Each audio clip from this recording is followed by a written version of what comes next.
Hands-free and wireless with Bluetooth functionality. Fast, lightweight, and zero latency, the RE4000 keeps you locked into every pass, every pit stop, and every checkered flag. Plus, with automatic over-the-air programming at major events, setup is quick and effortless. Check it out at racingelectronics.com today.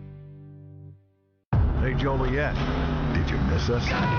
NASCAR is back for the biggest 4th of July weekend in 250 years.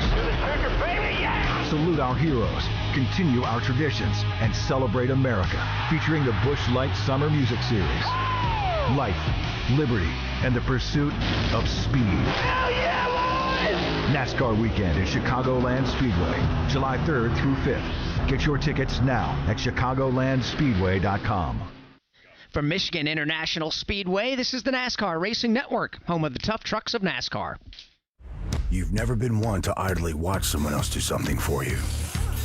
There's pride in self-reliance, in working with your hands, in harnessing the power of an E3 spark plug with Diamond Fire technology, yielding better engine performance. You have a choice to make. Take control of your ride, of your life, or be the passenger princess of it. Visit e3sparkplugs.com to put the power in your hands. When you devour Jack Links, the official real meat protein snack of NASCAR, you could win twice. First, because real meat protein can help your hair grow thick, long, and voluptuous. Bro, that mullet is looking thick, long, and voluptuous. You know it. And second, because you can enter the Jack Links Eat, Meet, and Win sweepstakes for a chance to win 4 epic NASCAR getaways, tickets, and more at jacklinks.com/NASCAR. Mullet voluptuousness and length may vary. Enter now at jacklinks.com/NASCAR. No purchase necessary. Sweepstakes ends 12/31/26. U.S. residents 18 or older. Void where prohibited. Sponsor Link Snacks Inc. This is Grant Enfinger. You're listening to the NASCAR Craftsman Truck Series on the NASCAR Racing Network.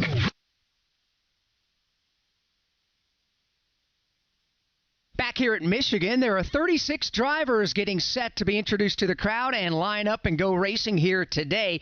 Of those 36, only one of those drivers has ever won at a truck here at Michigan. That driver is with Steve Post.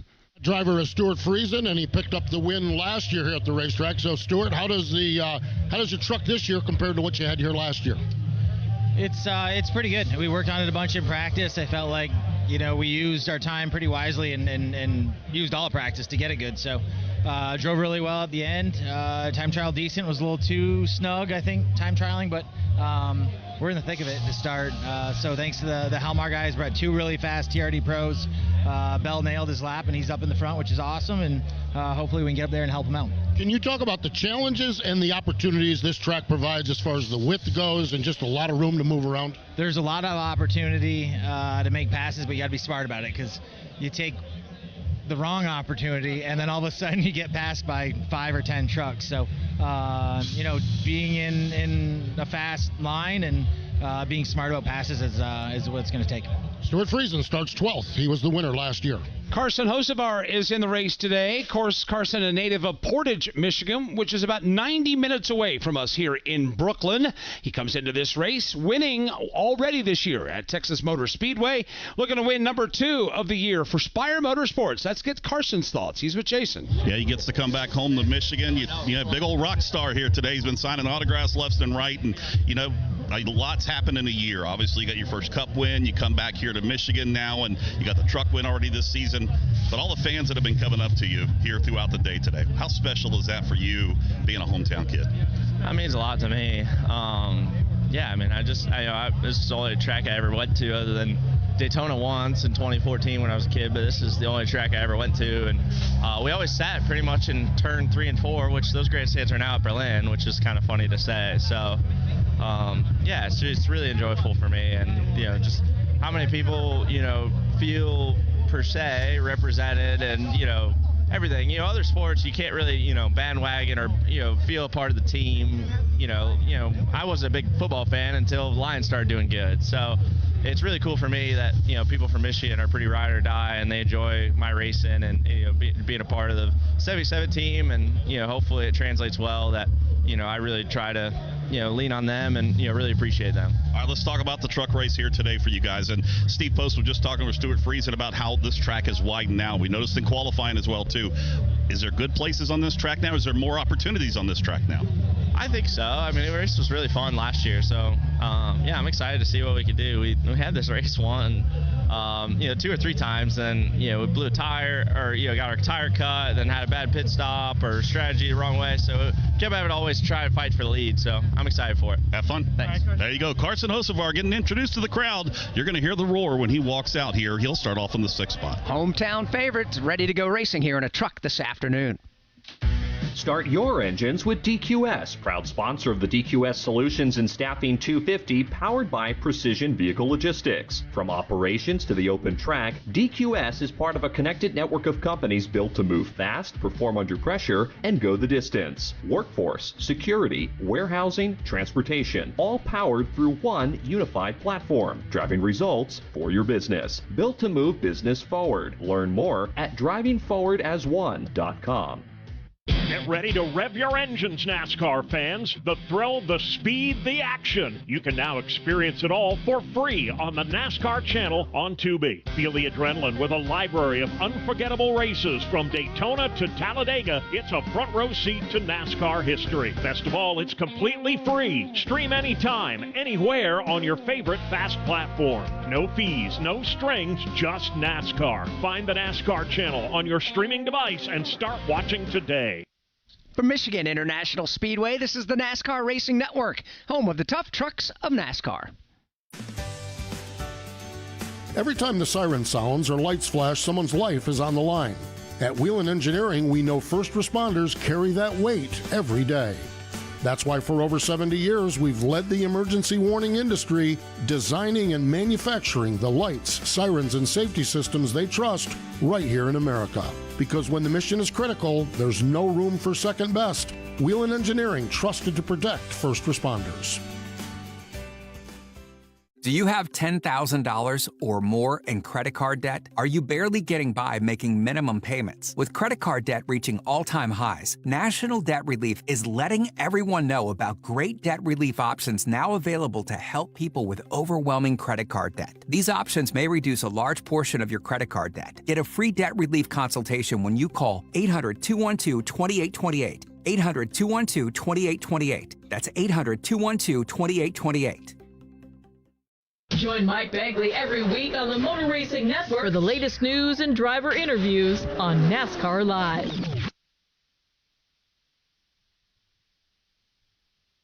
We welcome you back to Michigan. Let's get you back trackside to hear from some more drivers. Back to Jason Toy. Christopher Bell walking along with him as he makes his way towards the back here. All right, congratulations. You got the pole. You get another start in this truck with Halmar. How good is this race truck?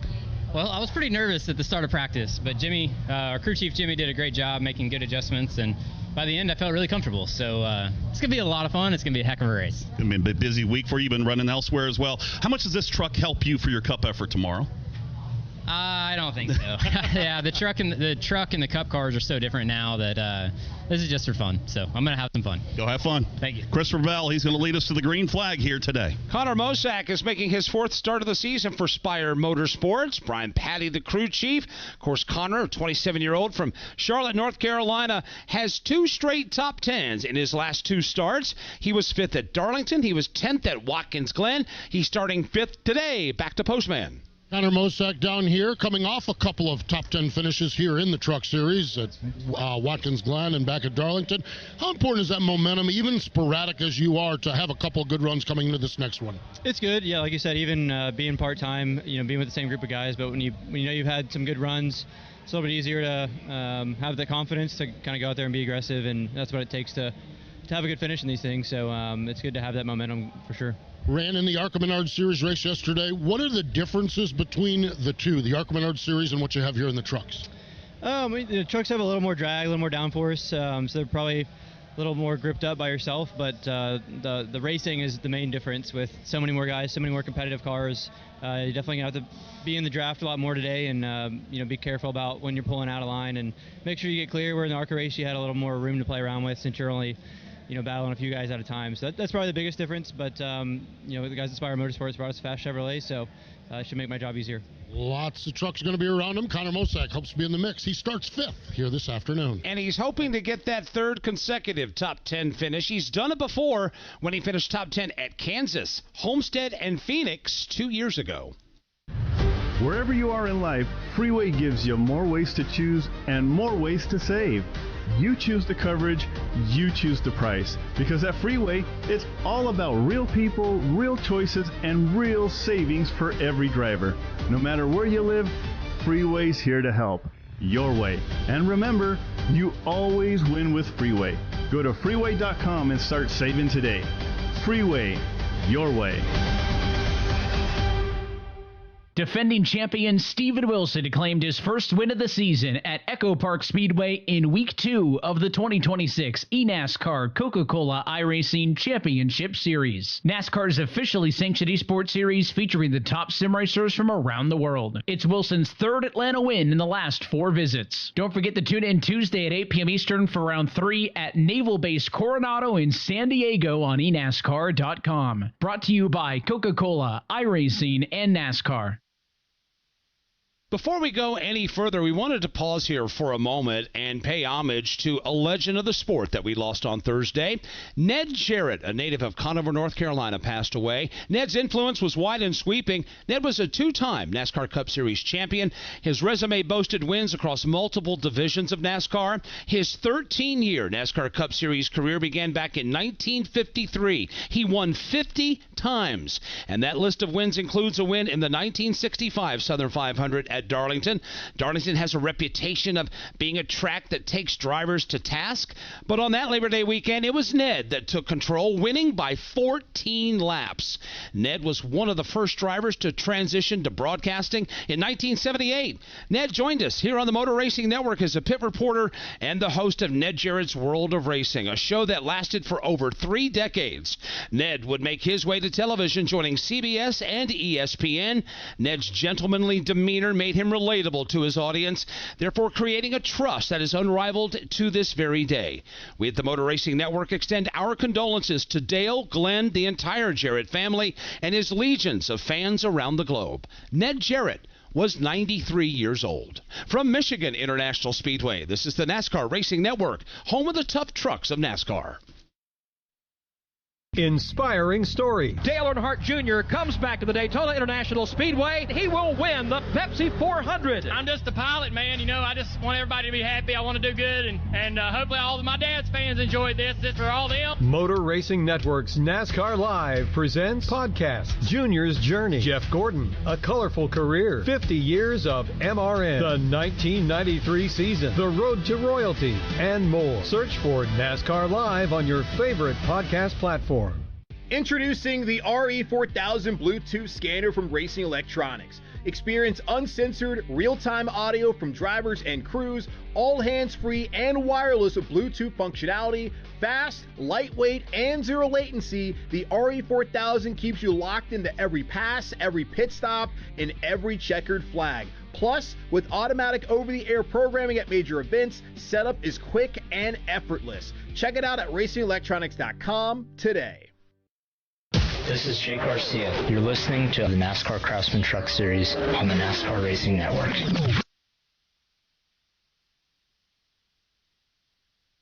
Back at Michigan, getting ready for pre-race ceremonies for the DQS Solutions and Staffing 250. Let's get the thoughts of another driver that could be a factor today. We talk about Lane Riggs driving for Front Row Motorsports.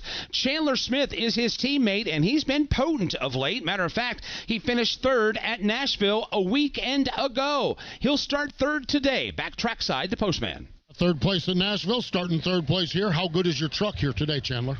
We'll see. Obviously, we had some pretty good speed there in qualifying, and really cool to have Everglades Isle on here. This number 38 machine's all nice and shiny, and it's pink. So I think it's the 2nd time in my career I've ran a pink truck. So I'm tickled to death about that. So I know it's a home race for those folks, and looking forward to hopefully putting on a show for them and the fans here. What are the challenges of restarts at this racetrack? What are things in mind? he literally shrugs his shoulder and shakes his head. What are the challenges of restarts here? Just trying to keep it straight, getting single file line, make some good passes, but keep the madness down, keep it a little tamed, you know what I mean? So, yeah. Keep the madness down. Now, this pink truck has a beautiful flamingo on it as well. So, good-looking truck here for Chandler Smith. He starts in the 3rd spot. Starting 11th is Grant Enfinger, and he's with Jason Toy. Yeah, Grant getting ready to roll from the 11th spot here today. A little different look on the side of his race truck. Ed's equipment. So you got the red, you got the blue, and the white truck here today. Is this a fast race truck? I think maybe it's a good omen. You know, Ed's equipment has the same beautiful blue as MRN here, so it matches your shirt. But I think, honestly, we've got a pretty good Chevrolet. We unloaded in the ballpark. I liked how it drove. We made it worse, and then we made it better again at the end. So yeah, I appreciate everybody at CR7 Motorsports. It's honestly been a tough year for us, but I feel like we turned the corner a little bit at Nashville, unloaded with a good truck there, and had a solid run. And I feel like we're on track to do that again today. Uniqueness with this track is it gives you so many different options to run on the racetrack. The draft comes into it. Getting on and off pit road's a challenge too. How difficult is this track? Yeah, I mean, it's not like your typical mile and a half. It's not like Daytona either. It's its own animal, and it's not runs here. It's mega runs. You'll build up 10 or 15 mile an hour on the guy in front of you, and just be able to make some wild and crazy moves here.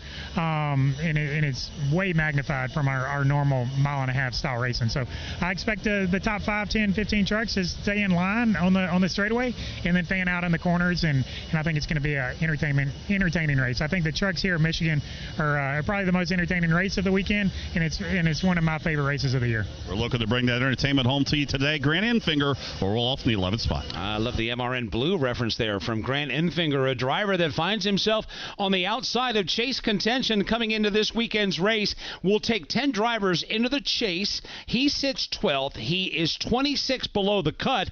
And, Alex, we only have 7 races to go in the regular season. Including today. Then you throw in a couple of road courses, San Diego and Lime Rock Park, 3 straight short tracks, North Wilkesboro Speedway, Indianapolis Raceway Park, and Richmond Raceway, before wrapping up the regular season up in the Magic Mile in the Granite State on the flat 1 mile at New Hampshire. So we've got a lot of versatile racetracks coming up, but let's talk about what's in front of us today. And Grant just mentioned it. He's right. This is one of the most entertaining races of the weekend simply because of the draft the driver's been speaking of. These trucks punch such a big hole in the air, and when you talk about a massive run, you could be 15 to 20 truck lengths back, get the right toe, slingshot by, and complete that pass before you get to the next corner. Yeah, and the beautiful thing about it is more times than not you're going to have to roll out of the throttle, or at least burp the throttle in the corners, and put the truck bottom, middle, top. There's 3.5 easy grooves out there for these drivers to use before they get back to another long straightaway and do it all over again. Talk about the tough trucks of NASCAR over the years, putting on great races at mile-and-a-half racetracks, on short tracks, even road courses, but there's something about the 2-miler here at Michigan, the former 2-miler at Auto Club Speedway where they used to race. Absolutely breathtaking racing about to transpire. Let's go trackside. Please rise as you are able. Remove your hat. And veterans, render a hand salute as the Canton Fire Department Honor Guard presents our nation's colors. Here to offer today's invocation, please welcome from St. Francis de Sales High School, Father Jeff Rose. Almighty God, we thank you for the wonderful opportunity to be present here at Michigan International Speedway on this beautiful day. All the hard work and dedication that go into making this possible. We ask a blessing on all present. We ask you to watch over our servicemen and women as they take care of us today, all first responders and those who serve our communities. We remember the gentleman, Ned Jarrett, who died yesterday, a legend of this sport. We pray for his family and friends. And as always, keep our drivers and team safe as they compete for us today. We ask all these things with great faith, hope, and love. Amen. Here to perform the Canadian National Anthem, please welcome Michigan International Speedway's very own Lisa Bascom. Oh, Canada, our home and native land, true patriot love in all of us command. With glowing hearts we see thee rise, the true North strong and free. From far and wide, oh Canada, we stand on guard for thee. God, keep our land glorious and free. Oh, Canada, stand on guard for thee. Oh, Canada, we stand on guard for thee.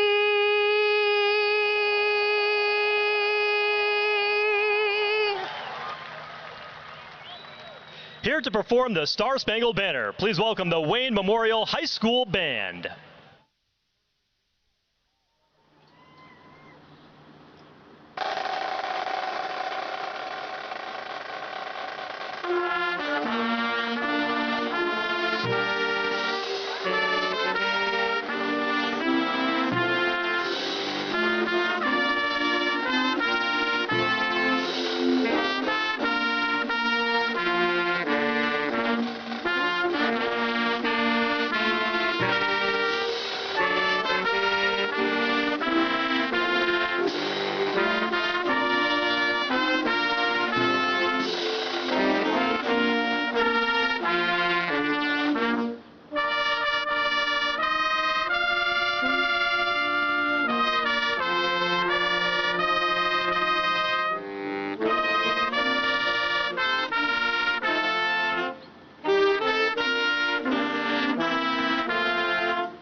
Pre-race ceremonies are at Michigan wrapping up. It's time to go truck racing.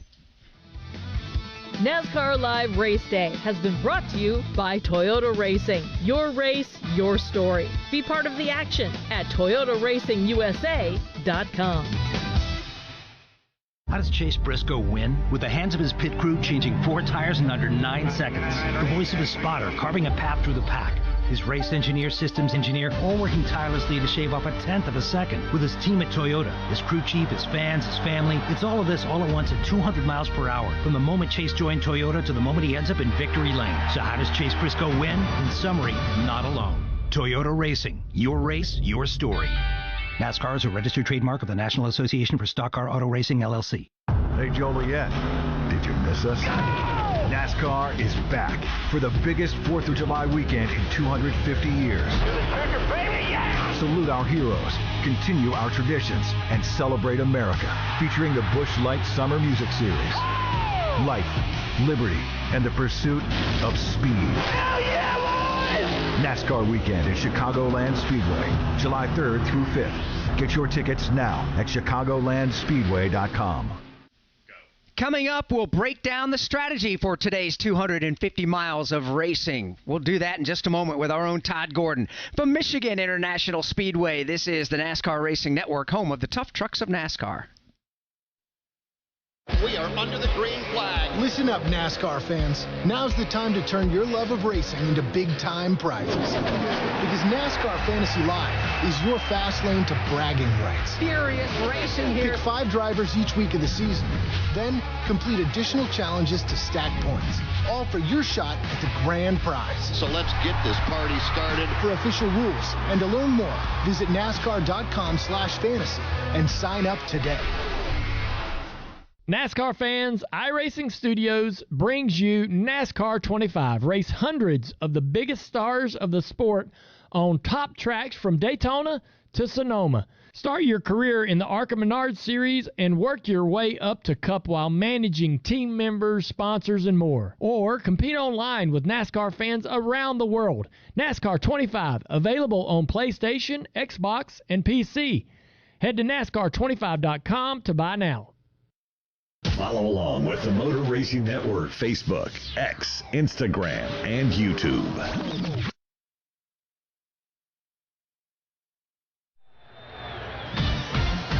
Live on the NASCAR Racing Network. It's the NASCAR Craftsman Truck Series. Let's get a big thumbs up. Get ready to rock and roll and pass the race cars today, pal. Go boys, let's execute. Have a good day.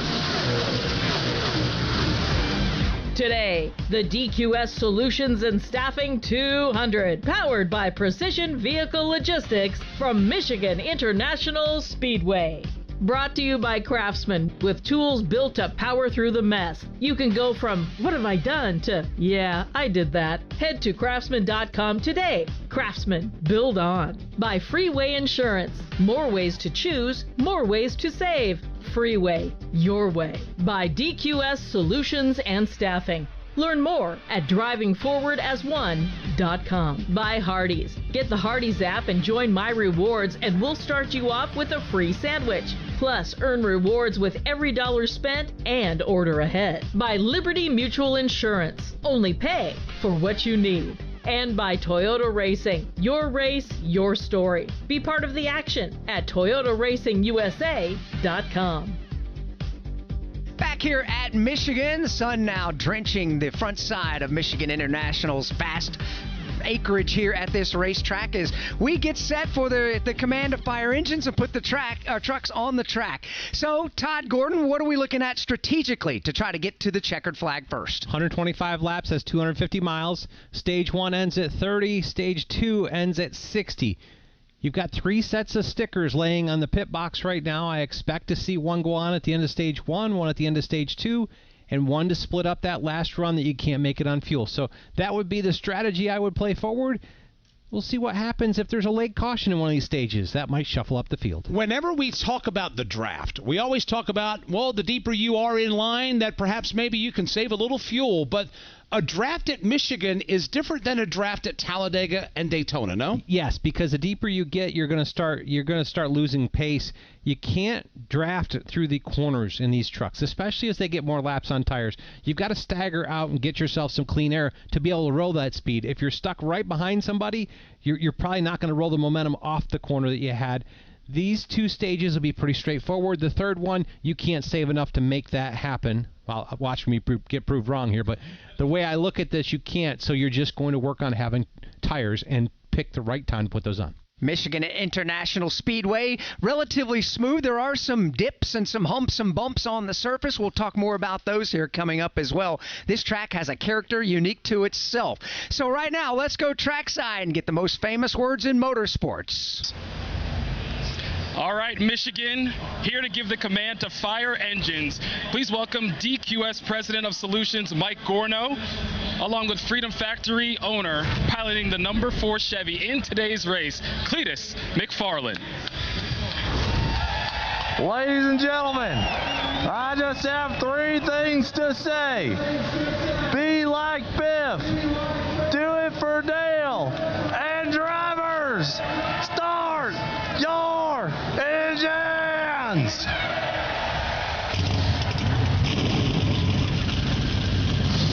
Cletus McFarland getting them worked up already. We've got a packed house here at Michigan, and we are getting ready to race the tough trucks of NASCAR in the Irish Hills. Every DIY project has that oh no moment. The missing bolt, the measured cut, the second, third, and fourth trips to the hardware store. That's where Craftsman comes in. Whether you're tackling the backyard, the bathroom, or beyond, Craftsman has the tools to help you power through and get the job done right. Because DIYing is unpredictable, but your tools shouldn't be.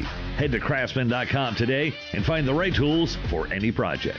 Craftsman, build on. The NASCAR O'Reilly Auto Parts Series races here. The Motor Racing Network. Side by side into one. Zilich trying to get the advantage up high. Puts the squeeze on Eric Almirola. Connor Zilich by half a car length off through 2. We have you covered from the green flag to the checker. Connor Zilich to the lead, but they're 4 wide behind him. The voice of NASCAR. Here comes Jesse Love to the start-finish line. He'll win at Phoenix. The NASCAR O'Reilly Auto Parts Series races on the Motor Racing Network. From Michigan International Speedway, this is the NASCAR Racing Network, home of the tough trucks of NASCAR. Relive the thrills of over 50 years of NASCAR racing with the Motor Racing Network's Classic Race. 36th Annual Southern 500. They come down to the start-finish line. Bill Elliott and David Pearson get down. We dig into the MRN audio vault for unforgettable races and moments. Dale Jarrett's got the lead. Earnhardt's not going to get him. Dale Jarrett is going to win the Daytona 500. Available on MRN.com and podcast platforms. Alan Kulwicki out of turn number 4, the new Winston Cup champion. He does it across the line. MRN Classic Races. Love sprint car dirt track racing? Check out the Motor Racing Network's Wing Nation with Steve Post, Ashley Stremme, and the First Lady of Dirt Racing, World of Outlaws winner, Erin Evernham. Each week, Wing Nation goes in-depth with the stars of local tracks, high-limit racing, and the World of Outlaws. Check out Wing Nation interviews on the Wing Nation Facebook page, YouTube channel, or follow along on Instagram or X at Wing Nation. Your go-to for sprint car talk, Wing Nation. This is Corey Heim. You're listening to the NASCAR Craftsman Truck Series on the NASCAR Racing Network.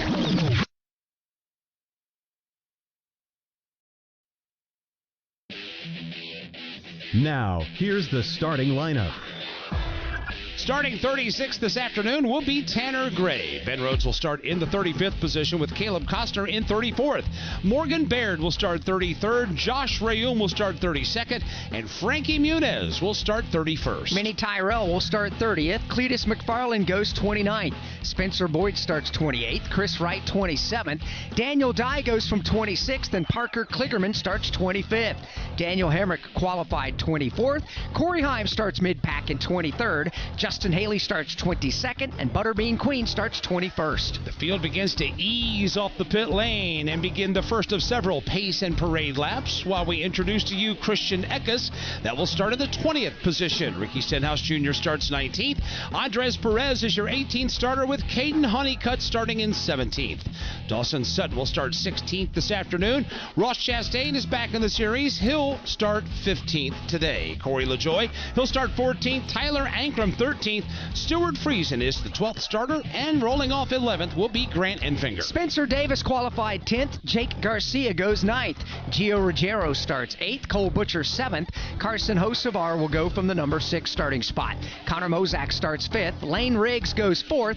Chandler Smith starts 3rd. Christopher Bell starts 2nd. And after qualifying earlier today, a time of 39.257 seconds, 183.407 miles per hour, Ty Majeski won the pole. We've already told you that the Michigan International Speedway is a D-shaped oval. The boat-out portion of the D is the portion of the racetrack that leads everybody from turn 4 to turn 1. But what we've not done is bring in 2 more voices that will cover the action that can give the up-close and intimate analysis of the corners here at MIS. When the field goes screaming across the start-finish line, they'll dive it off into turn number 1 and race into the view of Barry, Vermont's Dave Moody. Thank you, Mike, and good afternoon once again, everybody. Let's give you the tale of the tape here in turns 1 and 2 at Michigan International Speedway.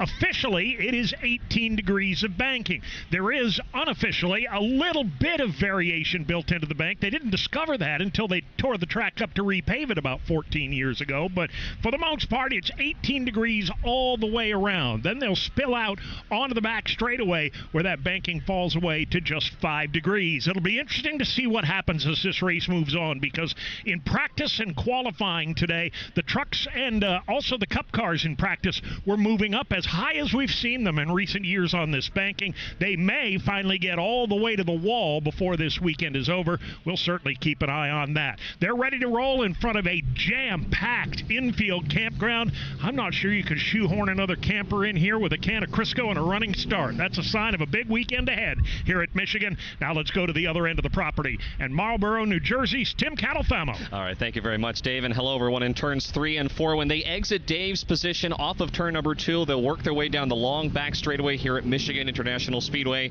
which is over 2,000 feet long. It's plenty wide enough for drivers to go 4 and 5 wide, and then when they get to this set of corners in turns 3 and 4, same story as far as the banking is concerned. 18 degrees. It starts at the white line at the bottom of the racetrack, goes up to that white safer barrier. I talked to Ricky Stenhouse Jr., one of the Truck Series drivers that's in the race today this morning. He told me not only are we running so close to being wide open, but the draft is really going to play a factor, not so much in the corners, but in particular on these long straightaways. That is going to be on the drivers' minds as they try to go 125 laps this afternoon. I'll cover it all in the middle of turns 3 and 4 today.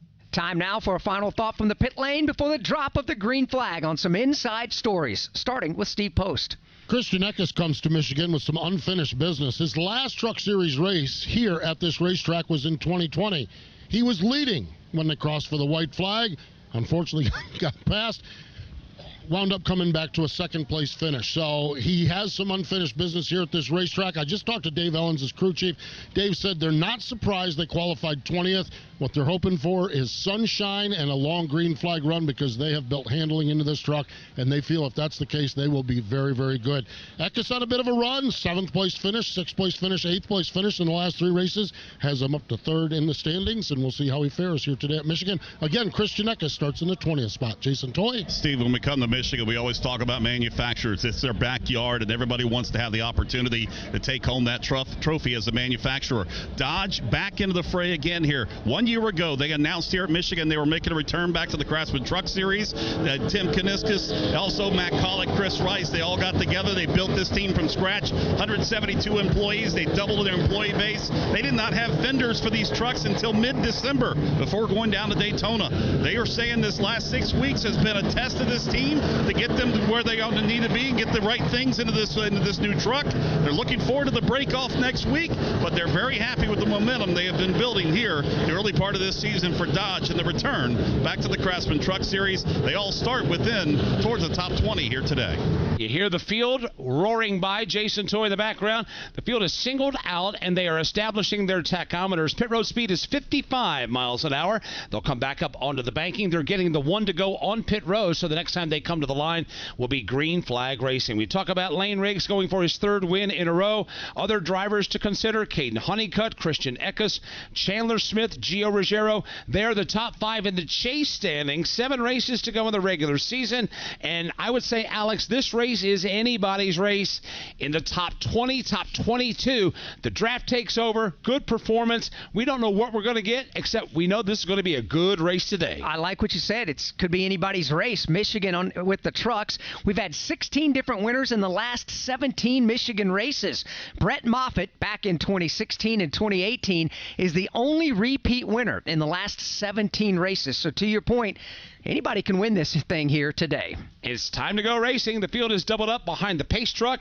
They're making their way through turns 3 and 4. It's an absolutely beautiful afternoon here in the Irish Hills of Michigan. Temperature 81 degrees, partly cloudy skies. The grandstands are populated with hardy race fans. We're getting set to go for 250 miles of NASCAR Craftsman Truck Series racing as that pace truck enters closer to the entrance of pit road. And for the start of the DQS Solutions and Staffing 250 from Goldsboro, North Carolina, here's Alex Hayden. Field works their way down through turn number 4. Ty Majeski, the pole winner, will opt to start the race on the outside lane. Down to the line they come. Green flag goes in the air, and the NASCAR Craftsman Truck Series are underway. Through the gearbox they go. Majeski topside. Christopher Bell works hard down at the bottom as they race to 1. The advantage belongs to Ty Majeski by about a half a truck length, but it won't work for long. Down low, Christopher Bell with a big run. A little bit of drafting help from Chandler Smith. Christopher Bell to the lead off 2. Christopher Bell will take the lead away from Ty Majeski. Majeski will tuck in right behind Bell's Toyota, headed up the back straightaway. Lane Riggs now drives his way to 3rd. Carson Hocevar to 4th. Hocevar jumps to the inside of Lane Riggs. That's the first side-by-side fight, and it's for 3rd in turn 4. Daniel Hemrick having a problem out of turn number 2 on the very first lap. He's dropping anchor. He's coming to pit road, while up front, Christopher Bell will lead lap 1. Ty Majeski, Lane Riggs, Carson Hocevar, Gio Ruggiero stacked up. Here we go, breaking of ranks and a battle for the lead. Ty Majeski jumps to the bottom of the track. He will drive underneath Christopher Bell. Take that number 1 spot away. He's got company coming with him. Right behind him is Lane Riggs. Lane Riggs able to go around the outside of Christopher Bell, who not only lost a spot to Riggs, but also to Carson Hocevar. Into turn 3, Majeski leading Riggs by half a truck length. Here comes Christopher Bell on the bottom, trying to take 2nd. it back away from Riggs. He'll get a nose across and slide across the bow of Riggs, who has none of it. Dives for the bottom. As a matter of fact, they're going to go 3 wide for second. Charging down to the inside lane. Coming to the line, Carson Hocevar has options of going to second. 3 deep, maybe 4 now. It's about an 8-truck battle for the number 2 position. For the moment, it belongs to Christopher Bell. Not for long. Hocevar rim rides the outside. Hocevar takes second. Bell has been shuffled back to third. Then behind them, it is a big mess. Headed back to turn number 3. Here comes Gio Ruggiero. He has moved into the 4th position. Chandler Smith is pink F-150, riding in the 5th spot. Track is very wide. We're seeing 2 and 3 wide racing already here at Michigan and swapping positions every lap. Currently, 2-truck breakaway up front. Ty Majeski and Carson Hocevar have broken away by 4 car lengths, truck lengths that is, over Christopher Bell. Hocevar's got plans on the lead. He takes a little bit of a peek to the inside of Majeski. Majeski leaving the bottom rule open, but he's got the momentum in that second lane. He'll hang on to it. It's Majeski still by about a truck length over Carson Hocevar, then a truck length behind Hocevar's Christopher Bell. Those top 3 starting to scoot away ever so slightly from the rest of the pack. In turn 3, Hocevar to the bottom of the racetrack going for the lead. Wheel to wheel for the top spot here in Michigan. A couple of yellow trucks, vastly different shades, however, working their way side by side down to the line. The highlighter yellow Menards entry from the top. That will be the new race leader yet again. It's Majeski with an assist from Christopher Bell. Hocevar had designs on the lead. Instead, he drops all the way back to the number 4 position. Christopher Bell surges around the outside, drafting help from Gio Ruggiero. And it just goes to show you how valuable that draft is going to be this afternoon. Still Majeski leads. Christopher Bell tucked up right behind him. Third is Gio Ruggiero. Hocevar and Chandler Smith, the top 5. This time through 3 and 4. They'll bundle each other single file. Comes Gio Ruggiero, though. He gets a good Double run. turn 3. One truck goes up into the outside wall. Looks like there is smoke pouring out of the left side of that machine. It is the Tanner Gray truck. He is slow on the racetrack, up high on the banking in turn 4. Staying under the green flag as we work our way back to turn 1. The battle for the lead is on. And the lead changes hands yet again to the inside. Christopher Bell. He'll take Hocevar along with him to second. Bell grabs the lead. Hocevar to second. Ty Majeski third. Still in a line, following each other back to the set of corners in turns 3 and 4. Bell takes his blue Toyota up to the second groove. Leaves the bottom open for Hocevar. They're wheel to wheel. Hocevar there dives to the bottom of the racetrack. He'll slide up. Slide job on Christopher Bell. Carson Hocevar goes to the lead. Bell again in turn number 4. 2 trucks go spinning. Frankie Muniz is one of them. Chris Wright the other. Another truck getting sandwiched in between the 2 of them. I believe that was Daniel Hemrick. They took a big slide through the middle of turns 3 and 4. Caution is on the speedway for the first time. The Hardee's caution flies for a multi-truck crash. Everybody's going to be able to grab a gear and drive away and head to pit lane. Hey NASCAR fans, get the NASCAR app. Join My Reward, and every combo purchase on the app gives you a chance to win an exclusive Talladega experience, race tickets, and other awesome NASCAR prizes. And when the Hardee's number 23 car gets a top 10 finish, we also throw you a code for a free 3-piece hand-breaded chicken tender with a large string purchase. The wins just keep coming. Get the app. Join My Rewards, only at Hardee's. No purchase necessary. Must be 18 or older in the 50 United States or District of Columbia, excluding New York and Rhode Island. A Hardee's My Rewards member with web device. Begins 4/15/26, ends 6/16/26. Rules at Hardee's.com/Victory Lap. The thrills of NASCAR racing from over 55 years of Motor Racing Network broadcasts. Bobby Allison brings the race car right down in the middle of the track, crosses the start-finish line, and he will win the 24th annual Daytona 500. Bill Elliott wins the Hooters 500. Alan Kulwicki, 1992 champion. MRN Classic Races. And in the whole pack, steaming for the finish line, Dale Earnhardt wins a Winston 500. Find all the classic moments on MRN Classic Races on any podcast platform. Lap 7 goes on the board. We worked the Hardee's caution for the first time today here in the DQS Solutions 250. 3 trucks got together. Frankie Muniz was on the bottom of the racetrack. Spencer Davis in the middle, and topside with absolutely nowhere to go was Chris Wright. All 3 of those trucks have damage, but for the most part, able to drive away and go to the pit lane. We'll follow up there here in just a moment. From Michigan International Speedway, this is the NASCAR Racing Network, home of the tough trucks of NASCAR. You've never been one to idly watch someone else do something for you. There's pride in self-reliance, in working with your hands, in harnessing the power of an E3 spark plug with Diamond Fire technology, yielding better engine performance. you have a choice to make. Take control of your ride, of your life, or be the passenger princess of it. Visit e3sparkplugs.com to put the power in your hands. RN.com. Hi, folks. Kyle Petty here. I want to tell you about a place that's dear to my heart, Victory Junction. It's a year-round camp that gives kids with complex medical and physical conditions life-changing experiences that are fun, empowering, and always free for families. Please help Victory Junction support kids who need it the most by making a donation today. Any amount will help kids attend camp for free. Help make a difference by visiting victoryjunction.org/donate. Motor Racing Network's Wayne's Nation. Sprint Car Talk with Steve Post, Aaron Evernham, and Ashley Streving.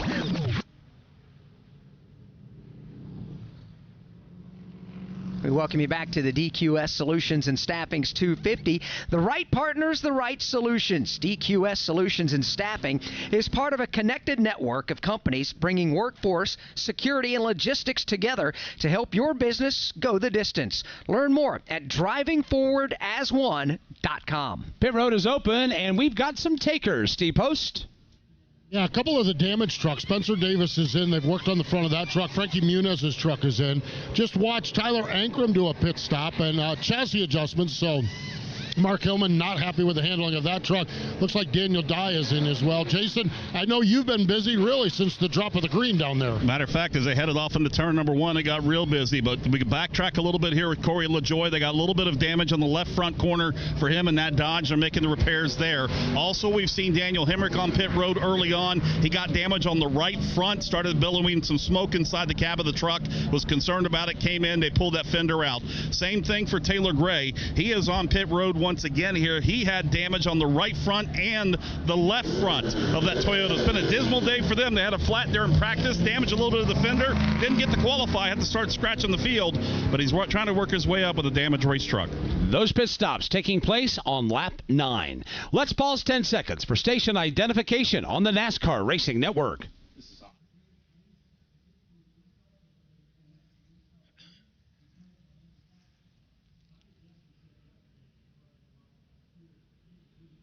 The NASCAR Craftsman Truck Series is racing today at the Michigan International Speedway, and the NASCAR Racing Network is on the air with live flag-to-flag coverage of the DQS Solutions and Staffing 250. Mike Bagley here alongside Alex Hayden and Todd Gordon. Dave Moody and Tim Catalfamo are in the corners with Steve Post and Jason Toy in the pits and in the garage. We are 10 laps complete in this race today, and Alex, the opening 9 laps, actually the opening 7 laps before our first caution flag, have been quite eventful. Yeah, they have been. These drivers are getting after it. The draft, as expected, really kicks into play. But Dave Moody, by the time they get over there, they have a plethora of options to choose from. Boy, they really do, Alex. This track has started out wider than we've seen a race weekend start here at Michigan in some time. There's been at least a couple of unofficial lead changes on every single circuit so far. We'll hope for more of the same as this afternoon wears on. And Tim Catalfamo, you've got a great shot. And once these drivers leave turn 2, they carry a full head of steam to your feet there midway between turns 3 and 4. They definitely do, Mike. In fact, right here in the middle of turns 3 and 4, you really get a sensation of speed where my turn position is because of how fast they are moving through. They create their own wake or breeze, if you will, because of the speed that they're carrying through this section of the racetrack. And you mentioned the speed that they get towards the end of that back straightaway is nearing 190 miles an hour, if not faster than that. And then they have to figure out what lane they want to use when they get to turns 3 and 4. So far it's been very entertaining. It has. Only 10 of 30 laps are going to be complete this time by, as we got put under the Hardee's caution there early on here in this race back on lap number 2. We're going to get the 1-to-go signal this time by. So Todd Gordon, Michigan, this racetrack, traditionally we run some hard laps. Now we have an extended caution for this 3-truck crash.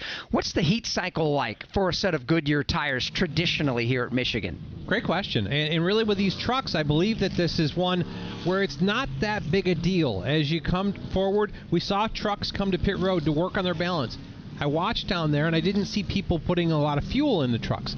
That's the one piece, as you heat cycle, if you came down pit road and left the tires on because you don't want to put your limit on tire sets, if you put fuel in, you're going to get really loose.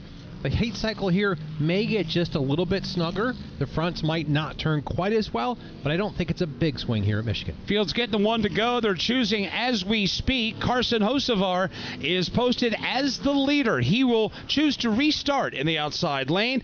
Christopher Bell will be second on the leaderboard. Third is Ty Majeski. Chandler Smith is fourth, and Gio Ruggiero is fifth. Lane Riggs will restart in sixth, with Jake Garcia in seventh. Christian Eckes eighth, Connor Mosack ninth, and Caden Honeycutt will restart in 10th. And we talked about that. Christopher Bell, who picked second here, actually picked the second row outside behind Carson Hocevar. That allowed Majeski to come forward to the inside lane, because that outside lane, especially if you get a push, such a good entrance and exit off of turn 2. So much goes into these teams choosing what lane to restart in.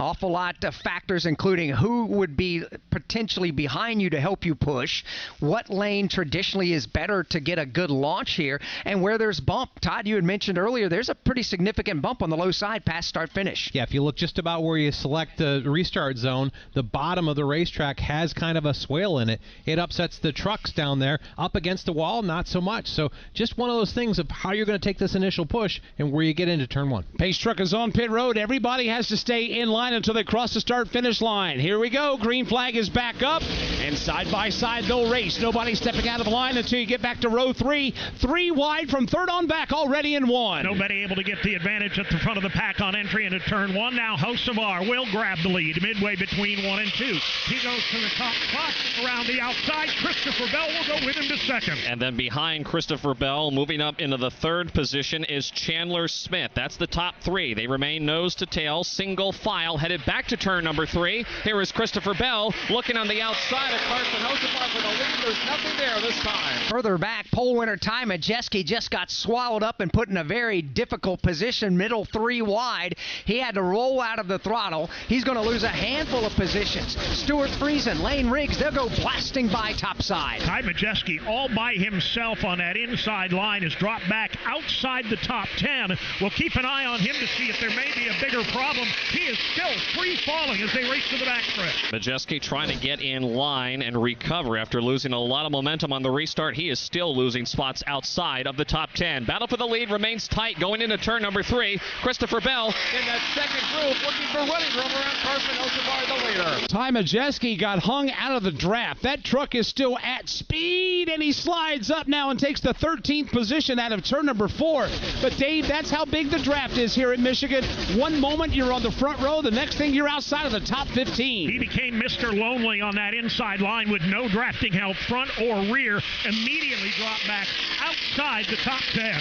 As that battle continues with Ty Majeski trying to recover from that momentum he lost on the restart, the battle for third tightening up. Here is Christian Eckes maneuvering to the inside of Chandler Smith. He'll take the third spot away. Not too far behind these two drivers is Caden Honeycutt in the 5th spot. Mentioned Christian Eckes. He started today's race in 20th. Has not taken him long to blast his way up to the number 4 position. Now he's up to 3rd. Eckes having a solid drive here in this opening stage. Thinking about grabbing 2nd now. A man on a mission right now, just watching it unfold in front of him. Challenge up high now. Christopher Bell wants a piece of Carson Hocevar in the high line. Nothing there. He'll fall back in his tire track. Carson Hocevar through the block coming off of turn number 2. Christopher Bell remains in his wake, headed up the back straightaway. They remain separated by about a truck length. Each time through turns 3 and 4, the last couple of laps, Bell has been looking outside on Hocevar, but he doesn't have the momentum at the moment. Off the corner, Justin Haley with a problem out of turn number 2. That Ram sliding wide and losing speed off the end of the back straightaway. Matter of fact, Haley has brought that truck to the apron. He is coming to pit road. 15 laps to go on the opening stage. The leaders race back to the corner. Haley came off turn 2 sideways. May have a right front tire down as he heads to pit road. Front of the pack, Carson Hocevar by a truck length over Christopher Bell. 5 more to Chandler Smith. Chandler Smith was able to get around Christian Eckes for that 3rd spot. Eckes wants it back, though. He is right on the back tailgate of Chandler Smith, racing back back into turn 3. Eckes looking high on Chandler Smith. Doesn't have the momentum. Here comes Caden Honeycutt trying to take the spot away. Can't quite get there, however, as they funnel back up off of turn number 4. Justin Haley, unscheduled stop. Steve Post, what's the problem? Left rear flat tire for Justin Haley. They're going to make the decision to go all 4. Through around to the left side now. Going to be a 4-tire stop here with Justin Haley with that left rear flat tire. Now they're taking the hammer over to make sure that they've got clearance on the wheel well as well. So long stop here for Justin Haley. He will lose 1 lap. The leaders are making their way to turn 3. And the top 5 or 6 trucks have kind of broken away from the rest of the pack right now. It's still Carson Hocevar by about a half a truck length over Christopher Bell, Chandler Smith, Caden Honeycutt, and Christian Eckes, the top 5. Honeycutt just went to the inside and put the pass on Christian Eckes up off of turn 3 and 4. So give now Caden Honeycutt the number 4 spot. Here's Christopher Bell again on the tailgate of the race leader. Right up under the rear spoiler of Carson Hocevar into turn 1. He'll fan out a groove wider than Hocevar. Try to make a move. Nothing there. He'll fall back in line yet again. They remain again nose to tail fighting for the lead. Chandler Smith starting to close in on both of those 2 drivers for the battle for the lead as he is about 3 truck lengths behind Christopher Bell. Once more, Bell uses that second lane, but Hocevar is just too strong. Christopher Bell looking low, looking high, trying to get the advantage on Carson Hocevar. But right now it is Hocevar that will hold the advantage. Justin Haley has returned to the racetrack. Dave, matter of fact, he's about to get gobbled up and potentially lose a second lap. He's going to scramble to try and avoid that, but the leaders are bearing down fairly quickly as he comes back up to speed in turn number 2. It's Hocevar by a truck length over Christopher Bell. And then running third right now is Chandler Smith. Behind Chandler Smith is the red and white Toyota Tundra of Caden Honeycutt. He runs about 3 truck lengths behind Chandler Smith. You have to drop significantly further back, though, to pick up the 5th place truck of Christian Eckes. Eckes now trying to play defense there, trying to hang on to that position as Gio Ruggiero has thoughts of taking that spot away to break into the top 5. The lap machine of Justin Haley sits right in front of the lead duo in turn 1. They will go to the high side of the racetrack as Haley slides down about a groove up off the yellow line that separates the apron from the racing surface. He'll go another lap down at the exit of 2. A moment ago, Chris Wright's troubles continues. He was slow on the racetrack through the apron. He was able to get to pit road. The leaders have now cleared that slower truck of Justin Haley. Christopher Bell continues to hound the race leader, Carson Hocevar. Hocevar leads. Christopher Bell is in second. Chandler Smith third. Caden Honeycutt fourth. That 4-truck breakaway comes to the line. They've got a 2.5 lead over Christian Eckes, who runs in 5th. We have 10 laps remaining in the opening stage. Doug. There's nowhere I wouldn't go to help someone customize and save on car insurance with Liberty Mutual, even if it means sitting front row at a comedy show. Hey everyone, check out this guy and his bird. What is this, your first date? Oh, no. We help people customize and save on car insurance with Liberty Mutual together. We're married. Me to a human, him to a bird. Yeah, the bird looks out of your league anyways. Get a quote at libertymutual.com or with your local agent. Liberty, liberty, liberty, liberty. Hey, Joliet, did you miss us? NASCAR is back for the biggest 4th of July weekend in 250 years. Salute our heroes, continue our traditions, and celebrate America, featuring the Busch Light Summer Music Series. Life, liberty, and the pursuit of speed. NASCAR weekend at Chicagoland Speedway, July 3rd through 5th. Get your tickets now at chicagolandspeedway.com.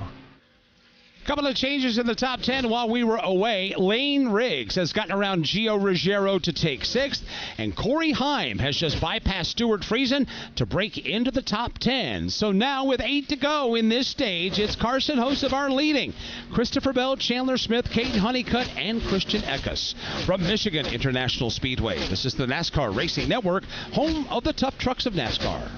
Do you have $10,000 or more in credit card debt? Are you barely getting by making minimum payments? With credit card debt reaching all-time highs, National Debt Relief is letting everyone know about great debt relief options now available to help people with overwhelming credit card debt. These options may reduce a large portion of your credit card debt. Get a free debt relief consultation when you call 800-212-2828. 800-212-2828. That's 800-212-2828. When you devour Jack Links, the official real meat protein snack of NASCAR, you could win twice. First, because real meat protein can help your hair grow thick, long, and voluptuous. Bro, that mullet is looking thick, long, and voluptuous. You know it. And second, because you can enter the Jack Links Eat, Meet, and Win sweepstakes for a chance to win 4 epic NASCAR getaways, tickets, and more at jacklinks.com/NASCAR. Mullet voluptuousness and length may vary. Enter now at jacklinks.com/NASCAR. No purchase necessary. Sweepstakes ends 12/31/26. U.S. residents 18 or older. Void where prohibited. Sponsor Link Snacks Inc. MRN.com, YouTube, or your favorite podcast platform. This is Daniel Henry. You're listening to the NASCAR Craftsman Truck Series on the NASCAR Racing Network.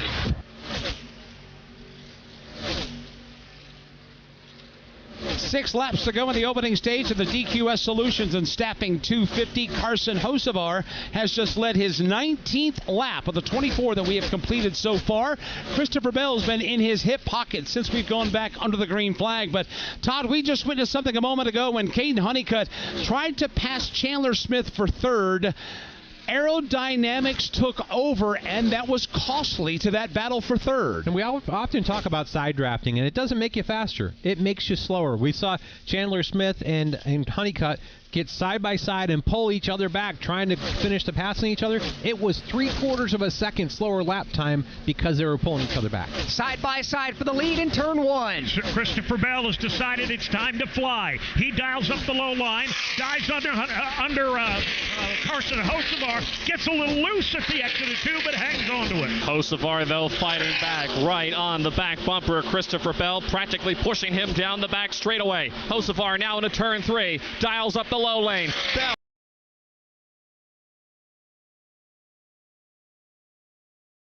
Bell starting to pull away ever so slightly. He holds the lead. While they wrestle for the lead, Caden Honeycutt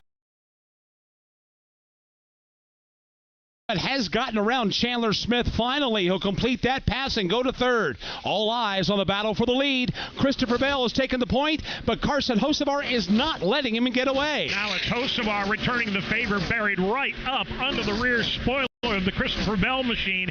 Bell driving for Stewart and Jessica Friesen. Halmar Friesen racing in their second truck. He holds the lead to the backstretch. 2 leaders now racing full throttle back to turn number 3. Christopher Bell holds about a truck length advantage over Carson Hocevar. Hocevar looked inside for a moment. Now he takes his truck down to the white line, trying to take the lead back away. Free and clear racetrack for these lead 2 to finish out stage number 1. 3 laps to go now in the opening stage.